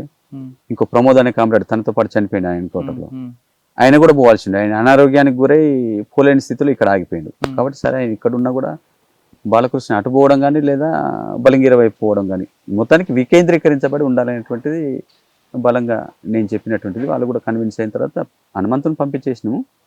బాలకృష్ణను చివరి టైంలో కులాడి ఘటన జరిగిన తర్వాత దాంట్లో ఆయన లేడు, కానీ గరియాబంద్ ప్రాంతంలో ఉన్నాడు, ఆ ఘటనలో లేడు. తర్వాత తనను కూడా రక్షించుకోవడానికి నేను ముందుగా పోయి అక్కడ ఏర్పాట్లు చేసి, నేను ప్రత్యక్షంగా బాధ్యత వహిస్తున్న డివిజన్ కాబట్టి అంత కష్టాలు ఉన్నప్పటికీ కొన్ని ప్రిపరేషన్స్ చేసుకొని ఇంకొక లీడర్ కూడా కాడి నుంచి ఉత్తరాల అపాయింట్మెంట్ ద్వారా నేను తనకు రాస్తే ఆయనను కూడా ఇటు రమ్మని తను రావడానికి సంసిద్ధత వ్యక్తం చేసి మళ్ళీ ఒక టీమును పంపమని అంటే అపాయింట్మెంట్ పెట్టుకున్నాం మేము. ఆ అపాయింట్మెంట్కి అప్పటికి ఆయన పనులు పూర్తి చేసుకొని ఈ అపాయింట్మెంట్కు తన టీమును తీసుకొని కనుక వచ్చుంటే వెంటనే బయలుదేరి నా దగ్గరికి వచ్చేవాడు. వస్తే ఇప్పుడు ఈ 15 మంది టీం మేము వచ్చిన దాంట్లో ఆయన ఉండేవారు, బాలకృష్ణ కూడా ఉండేవాడు. కానీ ఆయన ఏంటిదంటే అప్పటికి చాలా నెలల నుంచి అక్కడే ఉంటున్నాడు. ఇంకేవో పనులు పూర్తి కాలేదు, ఇవి పూర్తి చేసుకుని 5 రోజులకు పోదామని నా టీంను కూడా ఆయన క్యాంప్లోకి పిలుచుకున్నాడు. ఆ క్యాంప్ అప్పటికే శత్రువుకు అర్థమై ఒక రౌండ్ తిరిగిపోయిండు, కరెక్ట్ స్పాట్ దొరకలేదు. వీళ్ళు దాన్ని కూడా క్యాలిక్యులేట్ చేసుకోలేదు. ఏ జనరల్ కుంబింగ్లో వచ్చిపోయిందిలే మనం ఉండొచ్చు ఇక్కడే అని అనుకున్నారు. కాబట్టి మా టీంను కూడా ఆడికే పిలుచుకున్నాడు. ఆయన పిలుచుకుని ఆయన చెప్పింది ఏంటంటే పగలు పిలుచుకున్నాడు, మనం 4-5 రోజుల తర్వాత పోదామని అంటే వీళ్ళు కూడా కన్విన్స్ అయ్యారు. ఆయన లీడర్ కాబట్టి చెప్పినప్పుడు విన్నారు. ఆలోగా అదే రోజు రాత్రి బలగాలు చుట్టుముట్టి దాంట్లో మేము పంపిన టీం వాళ్ళు కూడా 6గురిని పంపితే 3 దాంట్లో చనిపోయారు, 3 దాంట్లో నుంచి తప్పించుకొని పారిపోయి మళ్ళీ నాకు రిటర్న్ వచ్చిండు. అట్లా ఆ ఘటన వివరాలన్నీ కూడా నాకు తెలిసినాయి. అట్లా బాలకృష్ణ చనిపోయాడు. అంటే ముందు నుంచి కూడా నంబాల కేశవరావు గారు మీకు ఇప్పుడు తెలిసింది? నంబాల కేశవరావు న్యూస్లో విన్నాం, మేము కొన్ని డౌన్లోడ్స్ చేసుకొని చూసినాము. అక్కడ మీ జరిగిన సంఘటన ఎంత దూరం ఉందండి మీరున్న ప్రాంతం? నేనున్నది ఈ గంధమర్దన్ అనే గుట్ట ఉంటుంది బలంగీర్ బార్డర్లో ఉండేటువంటి దాంట్లో. ఈ 2 చక్రబంధాలు 3 చక్రబంధాలు అయిపోయిన తర్వాత ఇక మనం ఇక్కడ ఉండొద్దు, విడిపోయి వికేంద్రీకరించబడే ఉండాలనేది నేను బలంగా చెప్పి బాలకృష్ణ కూడా అట్ట రావాలనేది నేను ముందుగా పోయి ఏర్పాట్లు చేస్తాను. బాలకృష్ణ కూడా అట్ట రావాలి. ప్రమోద్ కూడా అనారోగ్యంతో ఉన్నాడు కాబట్టి ఎట్లాగే ఇక్కడ ఉంటాడు, ఉండి ఇక్కడి బలగాల్ని ఆయన గైడ్ చేస్తాడనేది నిర్ణయం. కాబట్టి ఇక తను రాకుండా 4-5 రోజులు అనేటప్పటికి ఆ ఘటనలో ఆయన చనిపోయాడు. ఇక మిగిలింది లోకల్ అంజు అని తర్వాత వచ్చి గరేబందులో సరైన డివిజనల్ కమిటీ మెంబర్, ఆమెతో కొన్ని బలగాలు ఉన్నాయి ఇక్కడ. మేము అటు పేపర్లో తెలిసిన తప్ప మీకు తెలియదు. డీకే నుంచి ఒడిశాకు పోవడం మధ్యలో చాలా ప్రయాణం చేయాలి, రోడ్లు దాటాలి, మైదానాలు దాటాలి, అట్లాంటి కటాఫ్ చాలా ఉంటుంది కష్టంగా. అంటే వేణుగోపాల్ రాసిన లెటర్ కూడా మీకు అందలేదండి. వేణుగోపాల్ లెటర్ తెలియదు. ఈ ఘటనలన్నీ కూడా ఏవి ఎట్లా జరుగుతున్నాయి అనేది కేవలం మీడియా ద్వారా వినేటువంటిది తప్ప ప్రత్యక్షంగా ఉత్తర ప్రత్యుత్తరాలు కనెక్షన్స్ ఎప్పుడో కట్ అయిపోయినాయి మాకు 2 years. సరే, మనం కాసేపు ఉద్యమం పక్కన పెడతాం, మీ వ్యక్తిగత విషయాలు వద్దాం. అడవుల్లో ఒక 5 కిలోమీటర్లు నడడానికి కాళ్ళు నొప్పి పెడుతుంటాయి. మీరు కిలోమీటర్లు కొన్ని 40 సంవత్సరాల పాటు నడిచి ఏ పాము వస్తుందో ఏ పొయ్యి వస్తుందో తెలుసుకుంటూ కాపాడుకుంటూ పోలీసుల నుంచి రక్షణ చేసుకుంటూ ఎలా ఉన్నారండి ఇంతగా? అదే విప్లవం చేయాలనేటువంటి స్పిరిట్, విప్లవంలో కష్టాలు చాలా సహజం కాబట్టి వాటన్నిటి ఈ స్పిరిట్ ఉన్నటువంటి వాళ్ళు కష్టాలను ఎప్పుడు చిరునవ్వుతోటి భరిస్తారండి. అది ఎంత పెద్ద కష్టమైనా కానీ. నాకు కూడా పాము కరిచింది ఒకసారి. నేను చిట్యాల ప్రాంతంలో ఆర్గనైజర్గా పనిచేస్తున్నప్పుడు రాత్రులు ఒంటరిగా, నాతో దళ సభ్యులు కూడా ఎవరు నిలబడ్డ వాళ్ళు కాదు ఆ టైం లోపల. కాబట్టి నేను ఒంటరిగానే 3 ఏళ్ళ దాకా తిరిగిన. 4వ సంవత్సరం నుంచి 1-2 దళ సభ్యుల తర్వాత ఇక అక్కడ రిక్రూట్ అయిన తర్వాత సంఖ్య పెరిగింది అనుకోండి. ఆ టైంలో రాత్రి ప్రయాణం చేస్తున్నప్పుడు పొలం గట్ల మీద పాము కరిచింది నాకు. కరిస్తే నేనే కట్టుకొని జనరల్గా వైద్యం చేసుకోవడం. రామనాథం మెడికల్ గైడ్ మాకందరికీ ప్రారంభం నుంచి కూడా ఉంటుంది, అది మెడికల్ జ్ఞానం అందరికీ ఉంటుంది దాదాపుగా. కాబట్టి నేనే ప్రాథమిక చికిత్స చేసుకొని రక్తం పిండేసి కట్టుకొని 3 గంటల దూరం, మేము దూరాన్ని మీరు కిలోమీటర్లలో లెక్క పెడితే మేము గంటలలో లెక్క పెడతాం. 3 గంటల దూరం అంటే 3-4 12 కిలోమీటర్లు. కొద్దిగా స్లోగా నడిచే వాళ్ళకైతే 3-5-15 కిలోమీటర్లు. ఎలా తెలుస్తుంది? గైడ్ ఉంటారా మీకు? లేదు, మేము తిరిగే క్రమంలో అన్ని గుర్తుపెట్టుకుంటాం కదా. ఒకసారి తిరిగితే వేరు, కానీ అనేక సార్లు ఆ ప్రాంతంలో ఆర్గనైజర్గా పనిచేస్తున్నప్పుడు ప్రతి దారి అనేక సార్లు తిరుగుతాం కదా, అట్లా గుర్తుపెట్టుకుంటాం. కాబట్టి అట్లా పాము గడిచినటువంటి అనేక రకాల ఇబ్బందులన్నింటినీ కష్టాలు బయట వాళ్ళకి భోజనాలు దొరకని మేము చిట్యాల ప్రాంతంలో పనిచేసినప్పుడు ఈ నిర్బంధం మూలంగా పాసిపోయిన అన్నం కూడా తినేది. ఒకసారి రాత్రిపూట ఒక ఇంటి దగ్గర మూట కట్టి ఇంత పచ్చడేసి ఇస్తే దాన్ని 2 పూటలు తినేవి. 2వ పూట వరకు అది నీళ్లు కాలేదు. అయినా ఒడిశాలో భోజనం కొంచెం వేరేగా ఉంటుంది కదా, అంత స్వీట్ ఉంటుంది, పెసరపప్పు ఎక్కువ వాడతారు. ఎక్కడి ప్రజల దగ్గరికి పోయినప్పుడు అక్కడి ప్రజల అలవాట్లను మన అలవాట్లుగా మార్చుకోవడం అనేది మా ఎడ్యుకేషను. కాబట్టి పార్టీలో అట్లా మనం ఎవరి దగ్గరికి పోతే వాళ్ళతో వాళ్ళ భాష నేర్చుకోవడం, వాళ్ళ సాంప్రదాయాన్ని గౌరవించడం, వాళ్ళు పెట్టిన తిండి తినడం. మన ఇష్టాలకు ప్రాధాన్యత లేదు పార్టీలు ఎప్పుడు కూడా. కాబట్టి వాళ్ళు పొక్కాలని తింటారు. రాత్రిపూట మిగిలినటువంటి అన్నంలో నీళ్లు పోసి పెట్టేసి తెల్లారి ఆ నీళ్ళలో కొంత అన్నం ఉంటుంది, దాన్ని ఒక ఉల్లికాయ ముక్కతోటి కట్ చేసుకుని పెట్టుకొని తింటారు. అది ఎండాకాలం ఎక్కువ తింటారు. మిగతా కాలంలో కూడా కొన్ని ఫ్యామిలీస్ తింటుంటారు. ప్రతి కుటుంబంలో పొక్కలు అనేది గుడాకు కూడా తింటారు. పొద్దున్న లేక నోట్లో గుడాకు పెట్టుకుంటారు. గుడాకు చాలా తింటారు. గుడాకి ఆదివాసులలో కూడా అలవాటు కాబట్టి వీళ్ళు కూడా కొద్దిమంది తంబాకు తినడము. సరే, ఇంకా అలవాట్ల గురించి కాదు, మీ వివాహం, మీ తమ్ముడు, ఇది ఒక చెప్పండి ఒకసారి. ఎందుకు వచ్చారు అడవులోకి? ఆయన కూడా ఈ భావజాలమేనా?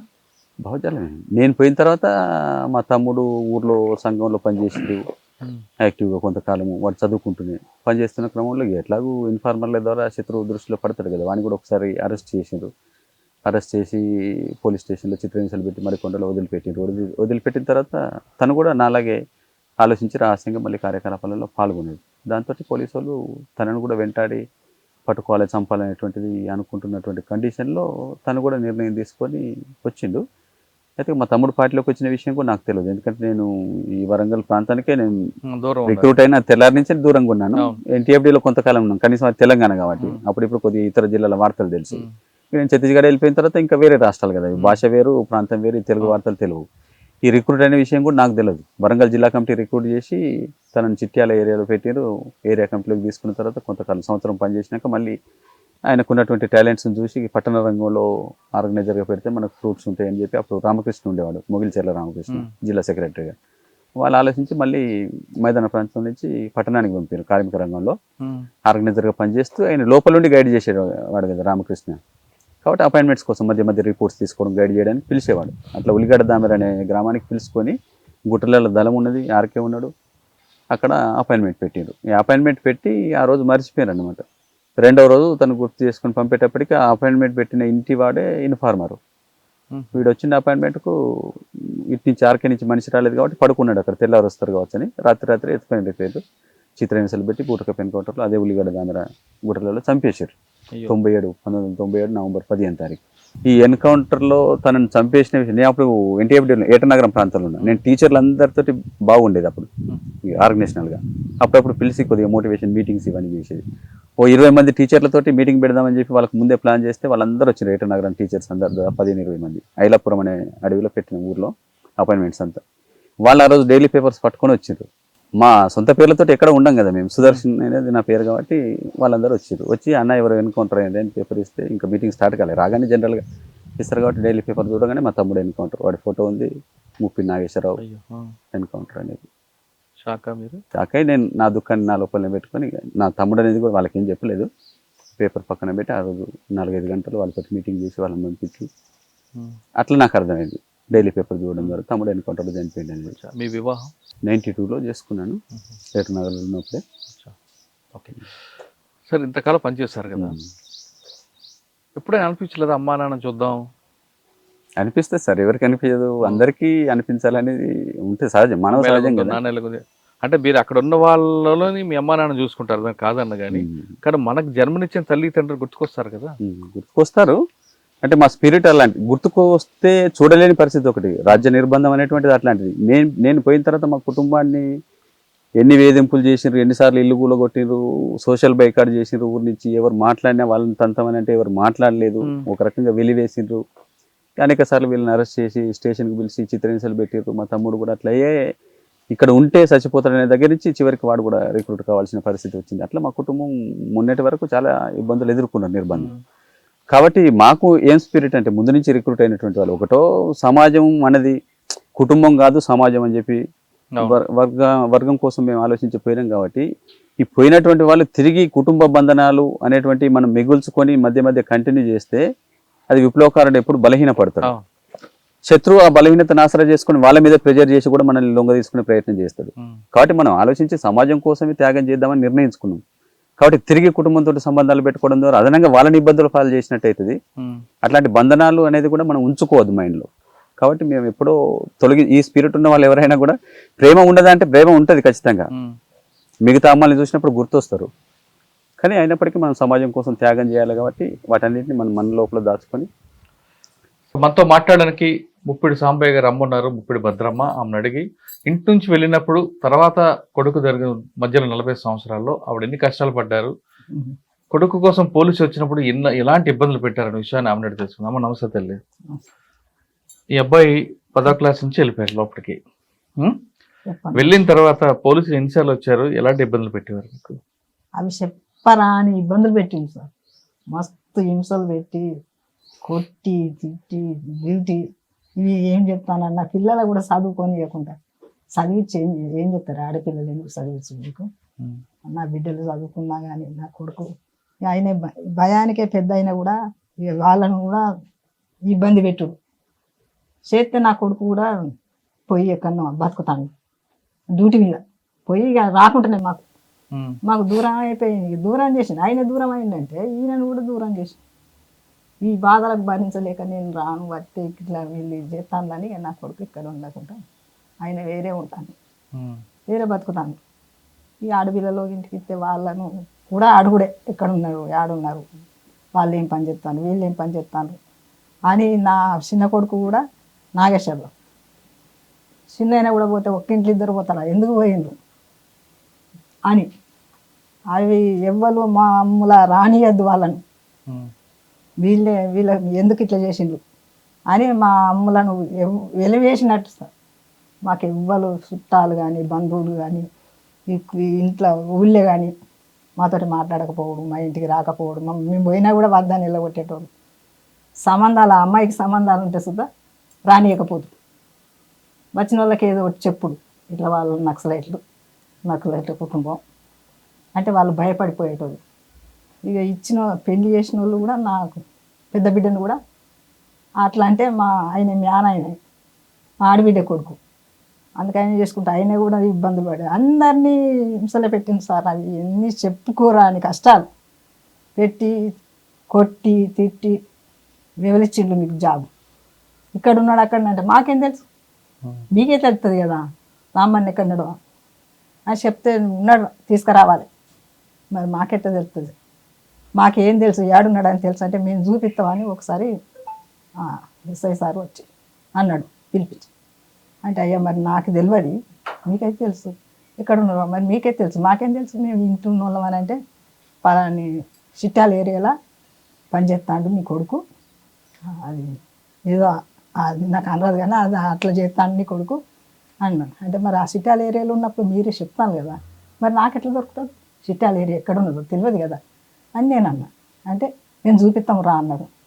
నేను ఎట్లా వస్తాను ఆయన కదా నేను రానంటే మీ ఆయన అనుసుతో తీసుకొని రా అంటే మా ఆయన రైల్వే జాబ్ లీవులు ఇవ్వకపోయేది.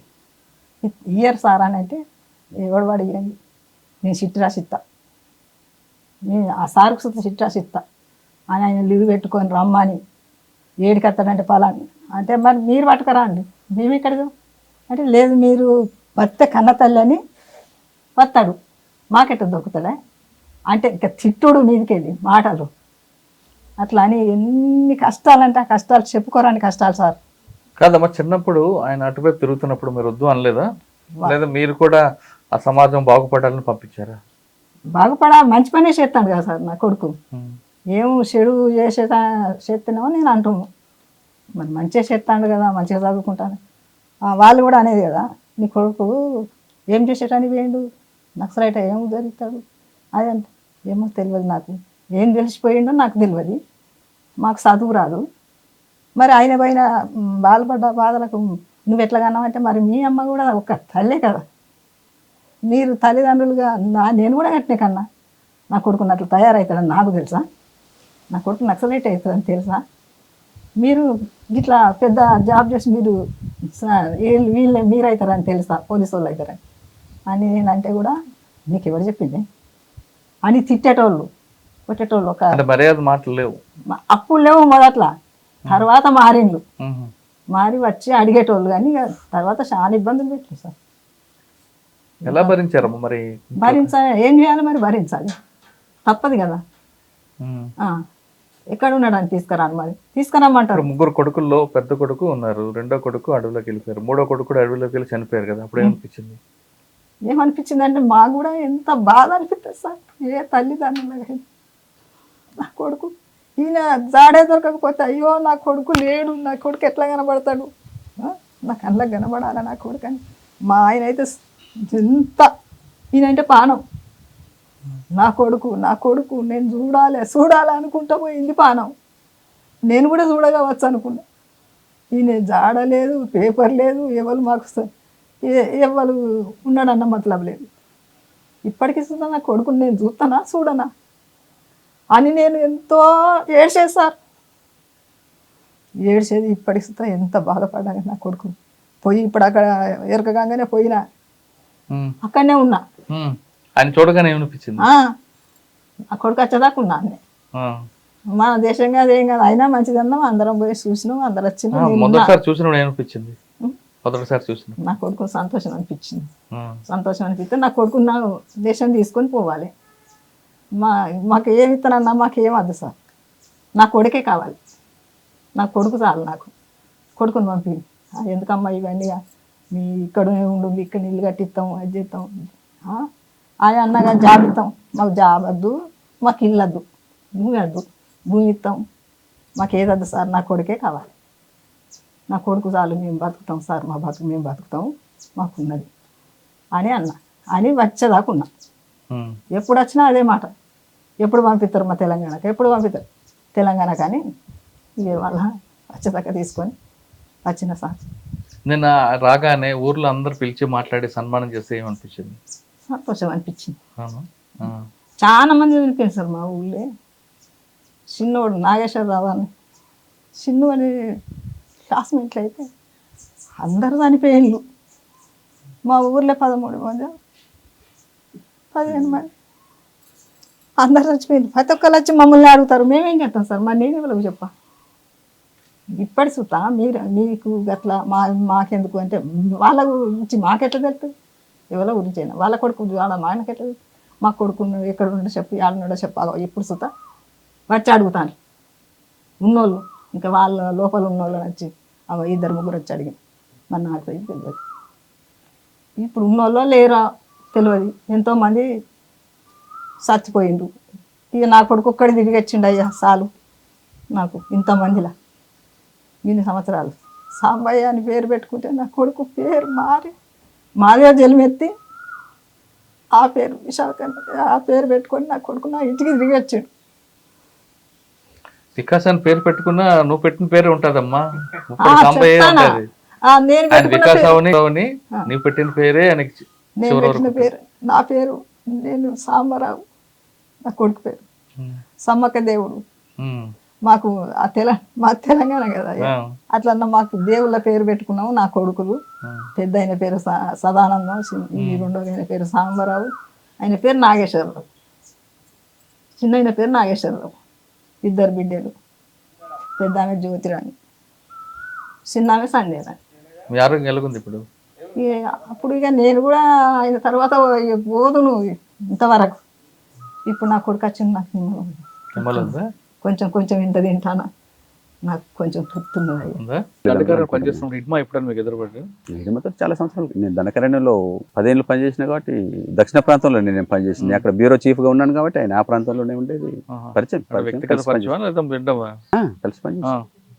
పనిచేసి ఆయన అసలు ఎలాగుంటారండి? ఆయన గురించి ఎక్కువగా ఆడల్లోనే ఎక్కువగా ప్రాధాన్యత ఉంటుందా, లేదు మీరు అంటలుగా ఐడియాలజీ ప్రకారంగా ఉందా? ఐడియాలజీ అంటే యావరేజ్ ఐడియాలజీ ఉంటుంది. దాడులలో ఆయన చాలా అనుభవం సంపాదించిండు. మిలిటరీ దాడులలో ఆయన ముందు అసలు 5th, 6th క్లాస్ వరకు చదువుకున్నాడు. చదువు ప్రైమరీ చదివే, భాషలు కూడా మీడియాలో ప్రచారం చేసినట్టుగా ఈ భాషలు వచ్చు, ఆ భాషలు వచ్చు, నేను అవి కూడా చూశాను. కానీ అవన్నీ కూడా పుక్కిటి పురాణాలని, అదే గింతంత ఉందని మీడియా ఇంత చేస్తుంది. ఆయన చాలా హైలైట్ చేసింది మీడియా, కానీ వాస్తవంగా హైలైట్ చేసినంత అంత అది కాదు. ఆయన ప్రైమరీ స్కూల్ చదువుకొని పార్టీలోకి వచ్చినాక కొద్ది కాలం ఆయన టెక్నికల్ డిపార్ట్మెంట్లో తుపాకులు రిపేర్ చేసేటువంటి దాంట్లో పనిచేసిండు. కాబట్టి ఆ నాలెడ్జ్ కూడా ఆయనకు వచ్చింది. తర్వాత ఆర్గనైజేషన్లో పెట్టినాం, కుంట ప్రాంతంలో ఆర్గనైజర్గా కొంతకాలం పనిచేసిండు. తర్వాత ఈ మిలిటరీ నిర్మాణాలు ఏర్పాటు చేస్తున్నప్పుడు, కంపెనీల స్థాయికి నిర్మాణం ఎదిగినప్పుడు ఆయనను దక్షిణ బస్తర్ ప్రాంతంలో ఎదిగినటువంటి ఒక కంపెనీ, 3వ కంపెనీ ఏర్పాటు చేసినప్పుడు దానికి కమాండర్గా పెట్టింది. అప్పటి నుంచి ఆయన మిలిటరీ ప్రస్థానం స్టార్ట్ అయ్యి మిలిటరీ దాడులలో పాల్గొనడం అనేది చేసింది. దక్షిణ బస్తర్లో జరిగినటువంటి చాలా దాడులలో తను పాల్గొన్నాడు. కంపెనీల తర్వాత వెంటనే మేము బెటాలియన్ నిర్మాణం కూడా చేసే పరిస్థితి వచ్చింది కాబట్టి రిక్రూట్మెంట్ చాలా పెరిగి, సలవదుడు మూలంగా చాలా నిర్బంధం, ఎంత నిర్బంధం అయితే వాళ్ళు చేసి అణిచేయాలనుకున్నారో అంత రిక్రూట్ వచ్చింది. వాస్తవానికి సల్వదుడు మూలంగానే మాకు పెద్ద ఎత్తున రిక్రూట్ వచ్చింది. దాంతో మేము నిర్మాణాలు, ప్లాటూన్స్ ప్రతి ప్రాంతంలో, కంపెనీల తర్వాత బెటాలియన్ నిర్మాణం కూడా. అందుకే చరిత్రలో అనేక ఘటనలలో నువ్వు ఎంత అణిచివేస్తే అంత ఉవ్వెత్తున దానికి ప్రతిఘటన వస్తుంది. అది సల్వదుడులో కూడా చూడొచ్చు మనం. వాళ్ళు ఊర్లు గాలబెట్టి మహిళల మీద అత్యాచారాలు చేసి అనేక మందిని భయంకరంగా ఊచకొత్త కోసిండ్రు, నాలికలు కోసిండ్రు, కనుగుర్లు తీసిండ్రు, అంగాల్ని కూడా కోసిండ్రు. అంత క్రూరమైనటువంటి నిర్బంధం. నాగా పోలీసులు వచ్చినటువంటి టైంలో ఎస్పీఓలు, నాగా వాళ్ళందరూ కలిసి ఊర్లలో అనేక మందిని మహిళల్ని కూడా భయంకరంగా చంపారు. అంటే దీని ద్వారా వీళ్ళని అణిచేయగలుగుతాం అనుకున్నారు, కానీ అంతకంటే రెట్టింపు స్థాయిలో ఆ కసితోటి కూడా పిల్లలు చాలామంది వచ్చారు. తల్లిదండ్రులు కూడా కుటుంబాలు ఎందుకు పంపారు వాళ్ళని అంటే దీన్ని ఖచ్చితంగా మనం ప్రతీకారం తీర్చుకోవాలి. మహేంద్ర కర్మను చంపినప్పుడు కూడా రకరకాల చిరువలు పలువలు చేసినారు, అంత అది లేదు. కానీ కర్మ అన్నప్పుడు కర్మ నిలబడి అత్యాచారాలు చేయించినటువంటి ఘటనలు కోకొల్లలుగా ఉన్నాయి, ఇండ్లు కాలబెట్టించినటువంటి. కాబట్టి ఆ కసి ఎవరికి ఉండదండి. అంత దుర్మార్గుడు దొరికినప్పుడు నేను మామూలుగా ఒకటే గోలితోటి చంపుతారా ఎవరైనా? ఆ కసిని తీసుకుంటారు ఖచ్చితంగా. కాబట్టి ఏదైనా కూడా వాళ్ళు ఎంత అంచి వేసారో అంత ప్రతిఘటన వచ్చింది. అట్లా ఇడమా అప్పుడు 2 కంపెనీలో ఉన్నాడు, బెటాలియన్ ఏర్పాటు చేసినప్పుడు ఫస్ట్ అప్పటికే కొంత అనుభవం సంపాదించి ఆంబోసులు చేస్తున్నాడు కాబట్టి ఆయన మన మిలిటరీ దాంట్లో ఫస్ట్ బెటాలియన్ కమాండర్ కూడా పెట్టినాము. ఆయన ఆ తర్వాత బెటాలియన్ అనేది దాదాపు 300 సంఖ్యతో ఉంటుంది. హిడ్మా చేసిన ఒక మంచి ఆపరేషన్ చెప్పండి, గుర్తుంది మీకు? ఈ విధంగా కూడా చేయొచ్చా అనేది చాలా ఘటనలు చేసిన. తాడిమెట్ల అనే ఆపరేషన్లో కూడా తను ఉన్నాడు. ఉర్పాల్మెట్ అనే ఒక ఆంబోషు, ఉర్పాల్మెట్లో చాలా గంటలు వాళ్ళని వెంటాడి చుట్టుముట్టి దాడి చేసి దాంట్లో కూడా చంపి ఆయుధాన్ని స్వాధీనం చేసుకున్నారు. అట్లా చాలా అంబోషులలో పాల్గొన్నాడు ఆయన. దాంతో ఆయనకు మంచి ఎక్స్పీరియన్స్ వచ్చింది. హిడ్మా చేసిన కొన్ని కార్యక్రమాల వల్లే పోలీస్కి ఖచ్చితంగా మావోయిస్ట్ ఉద్యమాన్ని అణచివేయాలనేది. అంటే అది మరి శత్రువుని మనం చంపుతున్నప్పుడు వాళ్ళకు కూడా తీసుకుంటారు కదా. మీకు ప్లస్ ఒక మైనస్ కూడా ఆయన కదా హిడ్మా. అదొక పాయింట్ అనుకోండి. అంటే వాళ్ళని కంటిన్యూస్గా మనం చంపినప్పుడు ఎట్లాగూ బలవంతుడైన శత్రువు వీటిని నెగిటివ్గా తీసుకుంటాడు కాబట్టి దానికి వాష్ అవుట్ చేద్దాం అనేటువంటి నిర్ణయం తీసుకుంటాం. అదొక అంశం కూడా తోడై ఉండొచ్చు. అయితే అది ఒకటే కారణం కాదు, అప్పటికి ఇవన్నీ జరుగుతున్నాయి కదా. ప్రభుత్వాలు మారడము, ఎమ్మెల్సీల నుంచి ఒత్తిడి రావడం, బౌరవ స్టేట్ కంపెనీ నుంచి ఇక్కడ ఖనిజ సంపత్తిని అంతా తీసుకుపోవడం కోసము అప్పటికి చాలా ఏళ్ళ నుంచి జరిగినాయి. కానీ మా బలం మూలంగా అవన్నీ ఏవి ఆచరణలోకి రాలేదు, అమలు చేయలేని పరిస్థితి. కాబట్టి వీక్ చేయడం, వీళ్ళని మొత్తంగానే తోసేయడం అనేటువంటిది మెయిన్. దాంట్లో ఈ చర్యలు కూడా తోడ్పడి ఉంటాయి. సరే, మీరు ఎందుకు చివరిగా రావాలనుకున్నారు పార్టీ నుంచి? అంటే ప్రభుత్వం ఇచ్చిన పిలుపు మేరక, లేదు పార్టీకి ప్రజలకి మధ్యన గ్యాప్ వచ్చింది కాబట్టి ఈ క్రమంలో మనం పోరాటం చేయడం సాధ్యం కాదనుకున్నారా? లేదు ఉద్యమం అనేది శాశ్వత యుద్ధం, దీర్ఘకాల యుద్ధం, ఇది ఈ దీర్ఘకాల యుద్ధంలో మనం అనుకున్న లక్ష్యం సాధించడానికి వచ్చారా? లేదు మావోయిస్ట్ పార్టీ ఉద్యమం అనేది ఫినిక్స్ పక్షి లాంటిది, ఇది కొంతకాలం ఉంటుంది, ఇప్పటికైనా రావచ్చు అనే బలమైన నమ్మకంతో వచ్చారా? ఇంకా వచ్చేటప్పటికైతేనూ గెరిల్లా యుద్ధం సాయుధ రూపంలో ముందుకు కొనసాగే పరిస్థితికి దారులన్నీ మూసుకుపోయినాయి. ఎందుకంటే రిక్రూట్మెంట్ తగ్గిపోయింది. దీనికి కారణం కేవలం ఈ చివరి 2 సంవత్సరాలలో లేదు, దానికి బీజాలు చాలా సంవత్సరాల ముందు నుంచే ఉన్నాయి. 2014 నుంచి ఉన్నాయి. బయట వాళ్ళకి అవన్నీ తెలియదు. పార్టీ ఇంటర్నల్ గా ఎదుర్కొన్నటువంటి విషయాలు ఓపెన్ గా చెప్పం కాబట్టి బయట నుంచి చూసే వాళ్ళకు కేవలం బలం మాత్రమే కలబడుతాయి. బలంతో పాటు బలహీనతలు కూడా చాలా ఉన్నాయి పార్టీ. అదే ఈ బలహీనత కోబాడు గాంధీ 2014 గుర్తించారు. ఆయన ఒక్కడైనది మొత్తం పార్టీ కూడా గుర్తించింది. సరిదిద్దుకోలేపారు కొన్ని విషయాలు. ఇప్పుడు అనేక సార్లు దిద్దుబాటు ఉద్యమాన్ని తీసుకొని బలహీనతలన్నింటినీ గుర్తించడం, సరిదిద్దుకునే ప్రయత్నాలు కూడా చేసినాం, కానీ సరిదిద్దుకోలేకపోయినాం. సరిదిద్దుకోలేనంత తీవ్ర స్థాయిలో ఆ బలహీనతలు కొనసాగినాయి. కాబట్టి అవన్నీ పరిస్థితుల్ని సరిగ్గా అంచనా వేసుకోవడంలో సబ్జెక్టివిజం ఉంది పార్టీలో. ఇది ఒక్కసారిగా చాలా సార్లు రివ్యూ చేసుకున్నాం. అవి గడిచిపోయిన తర్వాత వాటిని గుర్తించి మళ్ళీ రివ్యూ చేసుకునేది తప్ప ముందు చూపుతోటి వాటిని ముందే అంచనా చేసేటువంటి కెపాసిటీని పెంచుకోలేకపోయినాం. అదొక కీలకమైనటువంటి అది. శత్రు బలాన్ని మన బలాన్ని అంచనా వేసుకోవడంలో కూడా మేము విఫలమైన. మా శక్తిని ఎక్కువగా ఉన్న వాస్తవికత కంటే కూడా చాలా అనేక రెట్లు ఎక్కువ మా బలం. అంటే మీరు కేవలం దండకారిని మాత్రమే ప్రపంచం అనుకున్నారు, చుట్టూ ఏం జరుగుతుందని మీరు మర్చిపోయారు. ఇతర చోట్లకు విస్తరించాలనేది కూడా చాలా ముందే నిర్ణయాలు తీసుకున్నాము. అయితే వాటిని కూడా మేము అమలు చేయలేకపోయింది. చేసుకున్న నిర్ణయాలు కూడా కొన్ని అమలు చేయలేనటువంటి బలహీనత కూడా ఉంది పార్టీలో. అవన్నీ కూడా కారణాలతో బయటకు వద్దాం. అనేక ఉద్యమాలు మిగతా ప్రాంతాలలో దీనికి తోడుగా దీనికి దండగా బలోపేతం కాలేదు. రిక్రూట్మెంట్ తగ్గిపోయింది. మనం పంపిన దళాలే ఉన్నాయి తప్ప అక్కడ కూడా అనేక దళాలుగా విస్తరించాలి కదా. దశాబ్దాలుగా అది విస్తరించడం లేదు. తెలంగాణలో మనం బలహీనపడి గోదావరి దాటి దండకరాన్ని దండగా ఉపయోగించుకుని కర్రగుట్టలకు పరిమితమైన ఉద్యమం తిరిగి తెలంగాణలో పెద్ద ఎత్తున రిక్రూట్ చేసి దళాల్ని పునర్నిర్మించలేకపోయినాం. అది దశాబ్దాలు కొనసాగింది. వాళ్ళకు కూడా దళ సభ్యులు లేకపోతే దండకారణ్యం నుంచి రిక్రూట్ చేసిన దళ సభ్యులే తెలంగాణ వాళ్ళ చుట్టూ వాళ్ళ రక్షణ కోసం ఉపయోగించబడ్డారు. వాళ్ళే కొంత తెలుగు నేర్చుకుని కొద్దిమంది జిల్లా కమిటీలకు కూడా వచ్చిండ్రు.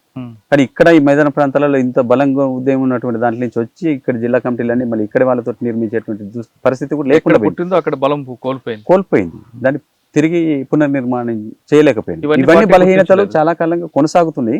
గుర్తించిన అమలు చేయలేకపోయారు. అంటే ఈ రూపంలోనే దాన్ని మనం మళ్ళీ ఇంకా చేయాలని అనుకుంటూనే పోయినాం తప్ప ఈ రూపంలో చేసే స్థితి లేదు. కాబట్టి ఇంకా వేరే రూపం ఏమన్నా ఆల్టర్నేటివ్ ఆలోచించాలనే దానికి పార్టీ అట్లా ఆలోచించలేదు. అది మెయిన్ బలహీనత. అంటే ఇదే రూపంలో మనం ఎప్పుడు ఉంటుంది దాడి, బలహీన పడతాం, అయినప్పటికీ ఇట్లే ముందుకు పోవాలని అనుకున్నాం. అంటే కేవలం బుల్లెట్ అనుకున్నారు.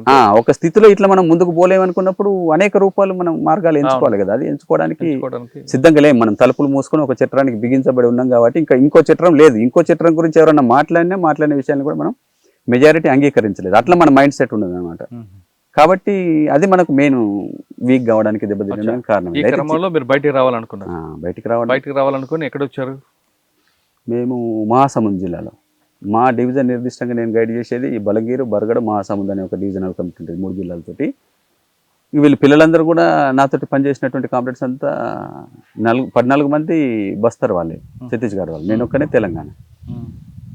కాబట్టి వాళ్ళని అదే ఎక్కడ సరెండర్ కావాలి, ఒడిశాలో కావాలన్నా లేదా తెలంగాణ కావాలన్నప్పుడు వాళ్ళందరూ కోరుకున్నది ఛత్తీస్గఢ్కి పోదాం, వాళ్ళ ప్రాంతం ఛత్తీస్గఢ్ కాబట్టి అన్నప్పుడు మేమంతా మా సముద్రం కూడా మా డివిజనే కాబట్టి అక్కడికి వచ్చి అక్కడి నుంచే మేము హోమ్ మినిస్టర్కి లెటర్ రాసి, అప్పటికి చాలామంది వచ్చేసారు, దేవి వాళ్ళు కూడా బయటకు వచ్చేసారు. దేవి తర్వాత మేము వచ్చినాము.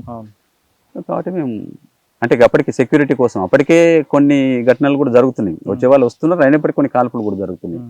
అప్పటికే మా చుట్టూ కూడా అనేక వలయాలుగా వెంటాడుతూనే ఉన్నారు. వాటి మధ్యనే మేము ఇక నిర్ణయం తీసుకున్నాం. కాబట్టి ఈ నిర్ణయం సఫలమయ్యే లోపు కూడా మమ్మల్ని చుట్టుముట్టి చంపేసేటువంటి ప్రమాదం కూడా ఉన్నది అనేది మేము అనుకున్నాము.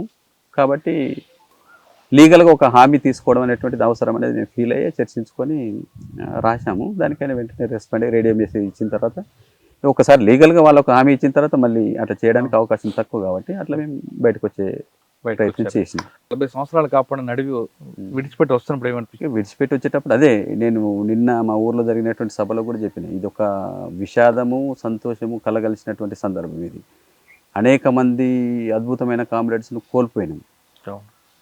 చాలామంది మంచి మంచి కాంపిటెంట్స్ అందరూ కూడా అమరులు అయిపోయారు. అంటే ఈ నిర్ణయం మనం ముందుగానే తీసుకుంటే వాళ్ళందరినీ కూడా మనం రక్షించుకోగలిగే వాళ్ళం.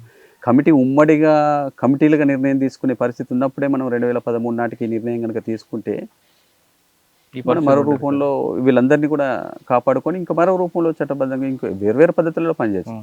అంటే ఎంతసేపు మనం దీంట్లోనే పనిచేయాలంటే పనిచేయడానికి పరిస్థితులు మూసుకుపోయిన తలుపు అవకాశం లేదనేటువంటి స్పష్టంగా అర్థమవుతుంది. అది 1 సంవత్సరమే కాదు, అంతకంటే ముందు నుంచే దానికి ఇండికేషన్స్ ఉన్నాయి. కానీ వ్యక్తి నిర్ణయం ఉమ్మడి నిర్ణయం అంటారు. ఎప్పుడు జరిగింది? ఇప్పుడు జరిగిందండి. ఇప్పుడు జరిగింది వ్యక్తులుగానే తీసుకుని ఎక్కడికక్కడ బ్యాచులుగా తీసుకున్న నిర్ణయం. కమిటీ ఉమ్మడిగా నిర్ణయమే చేయలేదు. నిర్ణయం తీసుకునే పరిస్థితే లేదు. చివరిదా ఆ పరిస్థితి ఉన్న కాలంలో మనం తీసుకోలేదు. తీసుకోవాల్సిన అనివార్యతకు నెట్టబడ్డ టైంలో తీసుకునే అవకాశమే లేదు. మొత్తం కనెక్షన్స్ కట్ అయిపోయినాయి. కాబట్టి ఎక్కడికక్కడ గుంపులుగా వాళ్ళు ఉన్నటువంటి వాళ్ళు ఆలోచించుకొని డిసైడ్ చేసుకొని వాళ్ళు నిర్ణయం ఉన్నారండి. పార్టీకి లోపల చాలా తక్కువ మంది. కాంకేర్ జిల్లాలో ఒక 3 ఉన్నారనేది అర్థమైంది. ఒక డీవీసీ మెంబర్, ఒక 2 సభ్యులు. మా ఒడిశాలో ఒక 10 మంది మిగిలిండ్రు కలహండి ప్రాంతంలో. అందులో ఒక డీవీసీ మెంబర్, ఆమెతో ఒక 9 మంది సభ్యులు. ఇక వాళ్ళు రావడానికి సిద్ధంగా లేరు. జార్ఖండ్ కూడా ఉన్నారు కదా, జార్ఖండ్లో కూడా 20 మిసిరి బిస్రా పీబీ మెంబర్ ఆయనతో పాటు బయటకు వచ్చారు. రాగానే కొత్త ప్రపంచం అనిపించింది. కొత్త ప్రపంచం అదే చాలా మార్పులే జరిగినాయి. పరిసరాలు కూడా గుర్తుపట్టనంతగా మారిపోయింది. మనుషులలో కూడా చాలా మార్పులు వచ్చినాయి. ఈ మొబైల్ నెట్వర్క్ రకరకాలుగా వీళ్ళ ఆలోచనలలో అలవాట్లలో అనేక విషయాలలో తేడాలు కనబడుతున్నాయి. వచ్చి ఇప్పుడు 2-3 రోజులే కాబట్టి కొద్దిమంది మహాసముద్రం దగ్గరకు వచ్చారు. సరెండర్ అయినప్పుడు అమ్మ మిమ్మల్ని లొంగిపోతున్నారని తెలిసి అమ్మ వచ్చి ఉంటుంది. అమ్మ చూడగానే అనిపించింది. ఇక 40 ఏళ్ళ తర్వాత చూసినాం కాబట్టి ఇక ఆనందము దుఃఖము వచ్చి అమ్మ వచ్చింది. మిగతా కుటుంబ సభ్యులందరూ కూడా చూడడానికి వచ్చి వాళ్ళు 2 రోజులు స్పెండ్ చేసి మళ్ళీ రిటర్న్ వచ్చిండ్రు.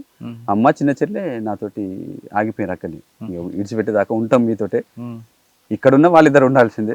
ఆడికి వచ్చినా కూడా మా సముద్రం పోలీస్ లైన్స్ లో మీకు వీళ్ళకి అకామిడేషన్ ఇచ్చారు, రూమ్ అది ఇచ్చారా? వాళ్ళు కొన్ని బ్యారక్స్ ఖాళీ చేసి మాకు ఇచ్చిండ్రు. మేము 15 మంది ఉన్నప్పుడు ఇట్లా అమ్మ వాళ్ళు కూడా వచ్చి మాతోటే ఉన్నారు. అమ్మ చేతి వంట తిన్నాకేమనిపిస్తుంది? అమ్మ చేతి వంట కాదు, అమ్మకే నా చేతి వంట తినిపించింది. ఇప్పుడు ఆయన పెద్ద మనిషి అయిపోయింది, 75 సంవత్సరాలు. ఒకప్పుడు గ్రామం వేరు, ఇప్పుడు గ్రామం వేరు. అప్పుడు గ్రామంలో ఒక నిర్ణయం తీసుకోవాలనుకుంటే ఒక కష్టం వచ్చినా మంచైనా గ్రామస్తులందరూ కూర్చొని ఒక నిర్ణయం తీసుకున్నారు, అంటే స్వార్థం లేకుండా. ఇప్పుడు నా ఇల్లు నాది, నేను నా ఇల్లు నా కుటుంబం. ఈ పరిస్థితి చూసాక ఏమనిపించింది మీకు ఆ మార్పుకి? అదే సమాజంలో ఇవన్నీ పెరిగినాయి. సమాజంలో మార్పు అని మీరు అంటున్నప్పుడు నేను నా యాంగిల్లో నేను గమనిస్తే మార్పు చాలా, రోడ్లు పెరిగినాయి, కమ్యూనికేషన్ పెరిగింది, ఇళ్ళల్లో మార్పు వచ్చింది, ఇవన్నీ. కానీ మనుషులలో అప్పుడు ఉన్నటువంటి విలువలకు ఇప్పటి విలువలకు చూసినప్పుడు అదే అందరూ ఎవరి చుట్టూ వాళ్ళకి గురించి ఆలోచించేటువంటి ఆలోచన విధానం బాగా పెంచి పోషించబడ్డది. అది ఉద్దేశపూర్వకంగానే ఈ పోరాటాలు ఉండొద్దు, సమిష్టి తత్వం ఉండొద్దు అని అంటే విభజించి పాలించేటువంటి పాలిటిక్స్ ఎప్పటి నుంచో పాలక వర్గాలు చేసేది మనందరికీ తెలిసింది. అది బ్రిటిష్ వాళ్ళది కదా. ఎవరిదైనా ప్రజల్ని విభజించడం అనేటువంటి బ్రిటిష్ వాళ్ళదే కాదు. మన దేశంలో అయితే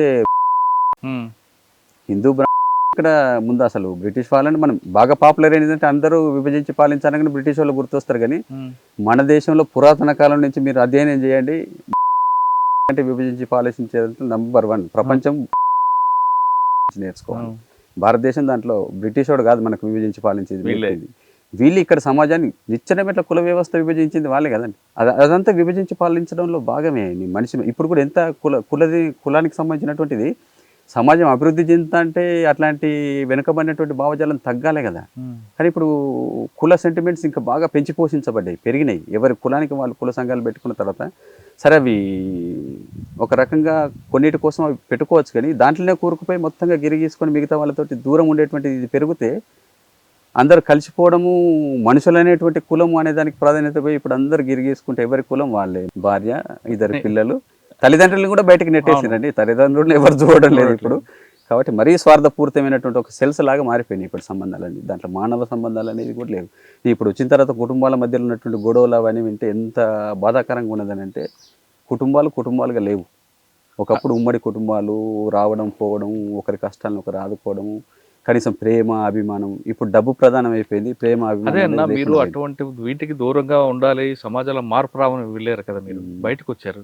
ఇప్పుడు మానవ సంబంధాలు అన్ని కూడా ఆర్థిక సంబంధాలుగా మారిపోయి ఈ కోణాన్ని ఎలా చూస్తారు, ఎలాగ మీరు అర్థం చేసుకుంటారు? ఇప్పుడు అది ఎప్పుడు ఉండేది, ముందు నుంచి మార్క్సిజం కూడా చెప్తుంది. మార్క్స్ రాసిన దాంట్లో కూడా చెప్పిండు, డబ్బు చుట్టూతోనే సంబంధాలు ఉంటాయి, నిజమైన ప్రేమ మరీ దారుణంగా ఉన్నాయి కదా. తల్లికి తండ్రికి చంపేస్తారు, భార్య ఏమో భర్తకు చంపుతుంది, భర్త భార్యకి చంపుతున్నాడు. ఈ సమాజాన్ని చూసినప్పుడు ఏమనిపిస్తుంది? అది ఇక్కడికన్నా అదే బెటర్ అనిపిస్తుందా? మరి అదే బెటరు, అది అద్భుతమైన సమాజం అండి. ఇప్పుడు అనివార్యంగా మనం బయటకు వచ్చినాం, కానీ అక్కడ ఉన్నటువంటి సమిష్టి తత్వము వేరు, అక్కడ స్వార్థం లేదు. అందరి కోసం అందరి కోసం ఒక మనిషి ఆలోచిస్తాడు, ఒకరి కోసం అందరు ఆలోచిస్తారు. అట్లాంటి ఒక వ్యవస్థలో 40 ఏళ్ళు పెరిగినండి. బయటకు వచ్చారు. ఇప్పుడు మరి మీ జీవన విధానం ఎలా కొనసాగుతుంది? ఇప్పుడు సంవత్సరాలు అంటే మీ యవ్వనం అంతా కూడా సమాజానికి ఇచ్చారు, కానీ మీరు ఇప్పుడు ఆర్థికంగా ఎలా నిలబడతారు? మీ సమాజం మీ మీద ఆధారపడ్డ వాళ్ళకి ఎలా దారి చూపిస్తారు? ముందు మీరుగా బతకాలి కదా. అదే ఇప్పుడు ఇంక ఆలోచించుకోవాలి. ఇప్పుడు ఉన్న పరిస్థితి మేము కుటుంబంతో కూడా మాట్లాడుకునే అవకాశం కూడా లేదు. రాగానే సభ జరిగింది, ఇంటికి వచ్చిన తర్వాత కూడా ఇక మిత్రులందరూ పరిచయస్తులందరూ వరుసగా వస్తున్నారు, మాట్లాడుతున్నాం. కుటుంబం వాళ్ళు కూడా ఇంకా మేము కూర్చొని మాట్లాడుకోలేదు. ఆర్థిక పరిస్థితి అంటే ఇక నాన్న చనిపోయిన సంవత్సరం క్రితం, ఆయన గ్యాంగ్ మ్యాన్ కాబట్టి ఆయన రిటైర్ అయిన తర్వాత ఆ పెన్షన్ అమ్మకి ఇస్తున్నారు. అంతే, అమ్మతో పాటు చిన్న చెల్లి ఉంటుంది. ఇప్పుడు నేను వచ్చాను, ముగ్గురం బతకాలి, ఇదే ఇల్లు. ఆలోచించుకోవాలి ఇప్పుడు ఎట్లా బతకాలి. అంటే ఈ సమాజంలో మీరు ఇమ్మడగలరా? ఇప్పుడు ఇమ్మడాలి, ఇక వచ్చినాం కాబట్టి ఇమ్మడాల్సింది కదా. ఇమ్మడలేము మేము ఇప్పటిదాకా నమ్మినటువంటి దాని ప్రకారం, కానీ క్రమంగా అర్థం చేసుకొని ఇమ్మడాల్సింది. ఇప్పుడు వేరే మార్గం లేదు కదా. చివరిగా చెప్పండి, మీరు అనుకున్న లక్ష్యం ఏ మేరకు నెరవేరి? అంటే 100% నెరవేరకపోవచ్చు, కానీ కనీసం 50% నెరవేరింది అనుకోవచ్చా? అంటే రాజ్యాధికారాన్ని మనం సాధించలేదు, అది అందరికీ క్లియర్. కానీ వర్గ పోరాటం మూలంగా అనేక చిన్న చిన్న విజయాలు సాధించినాం. కుల వివక్ష ఒకప్పుడు ఉద్యమం బలంగా ఉన్నప్పుడు అవన్నీ కూడా తగ్గినాయి. గ్రామాలలో భూస్వాముల పెత్తనాలు పోయినాయి, పీడిత ప్రజలకు ఒక ధైర్యం వచ్చింది. అనేక భూముల పోరాటాలు చేసినాం, భూములు ఆక్రమించుకున్నాం, ప్రజలకు పంచినాము.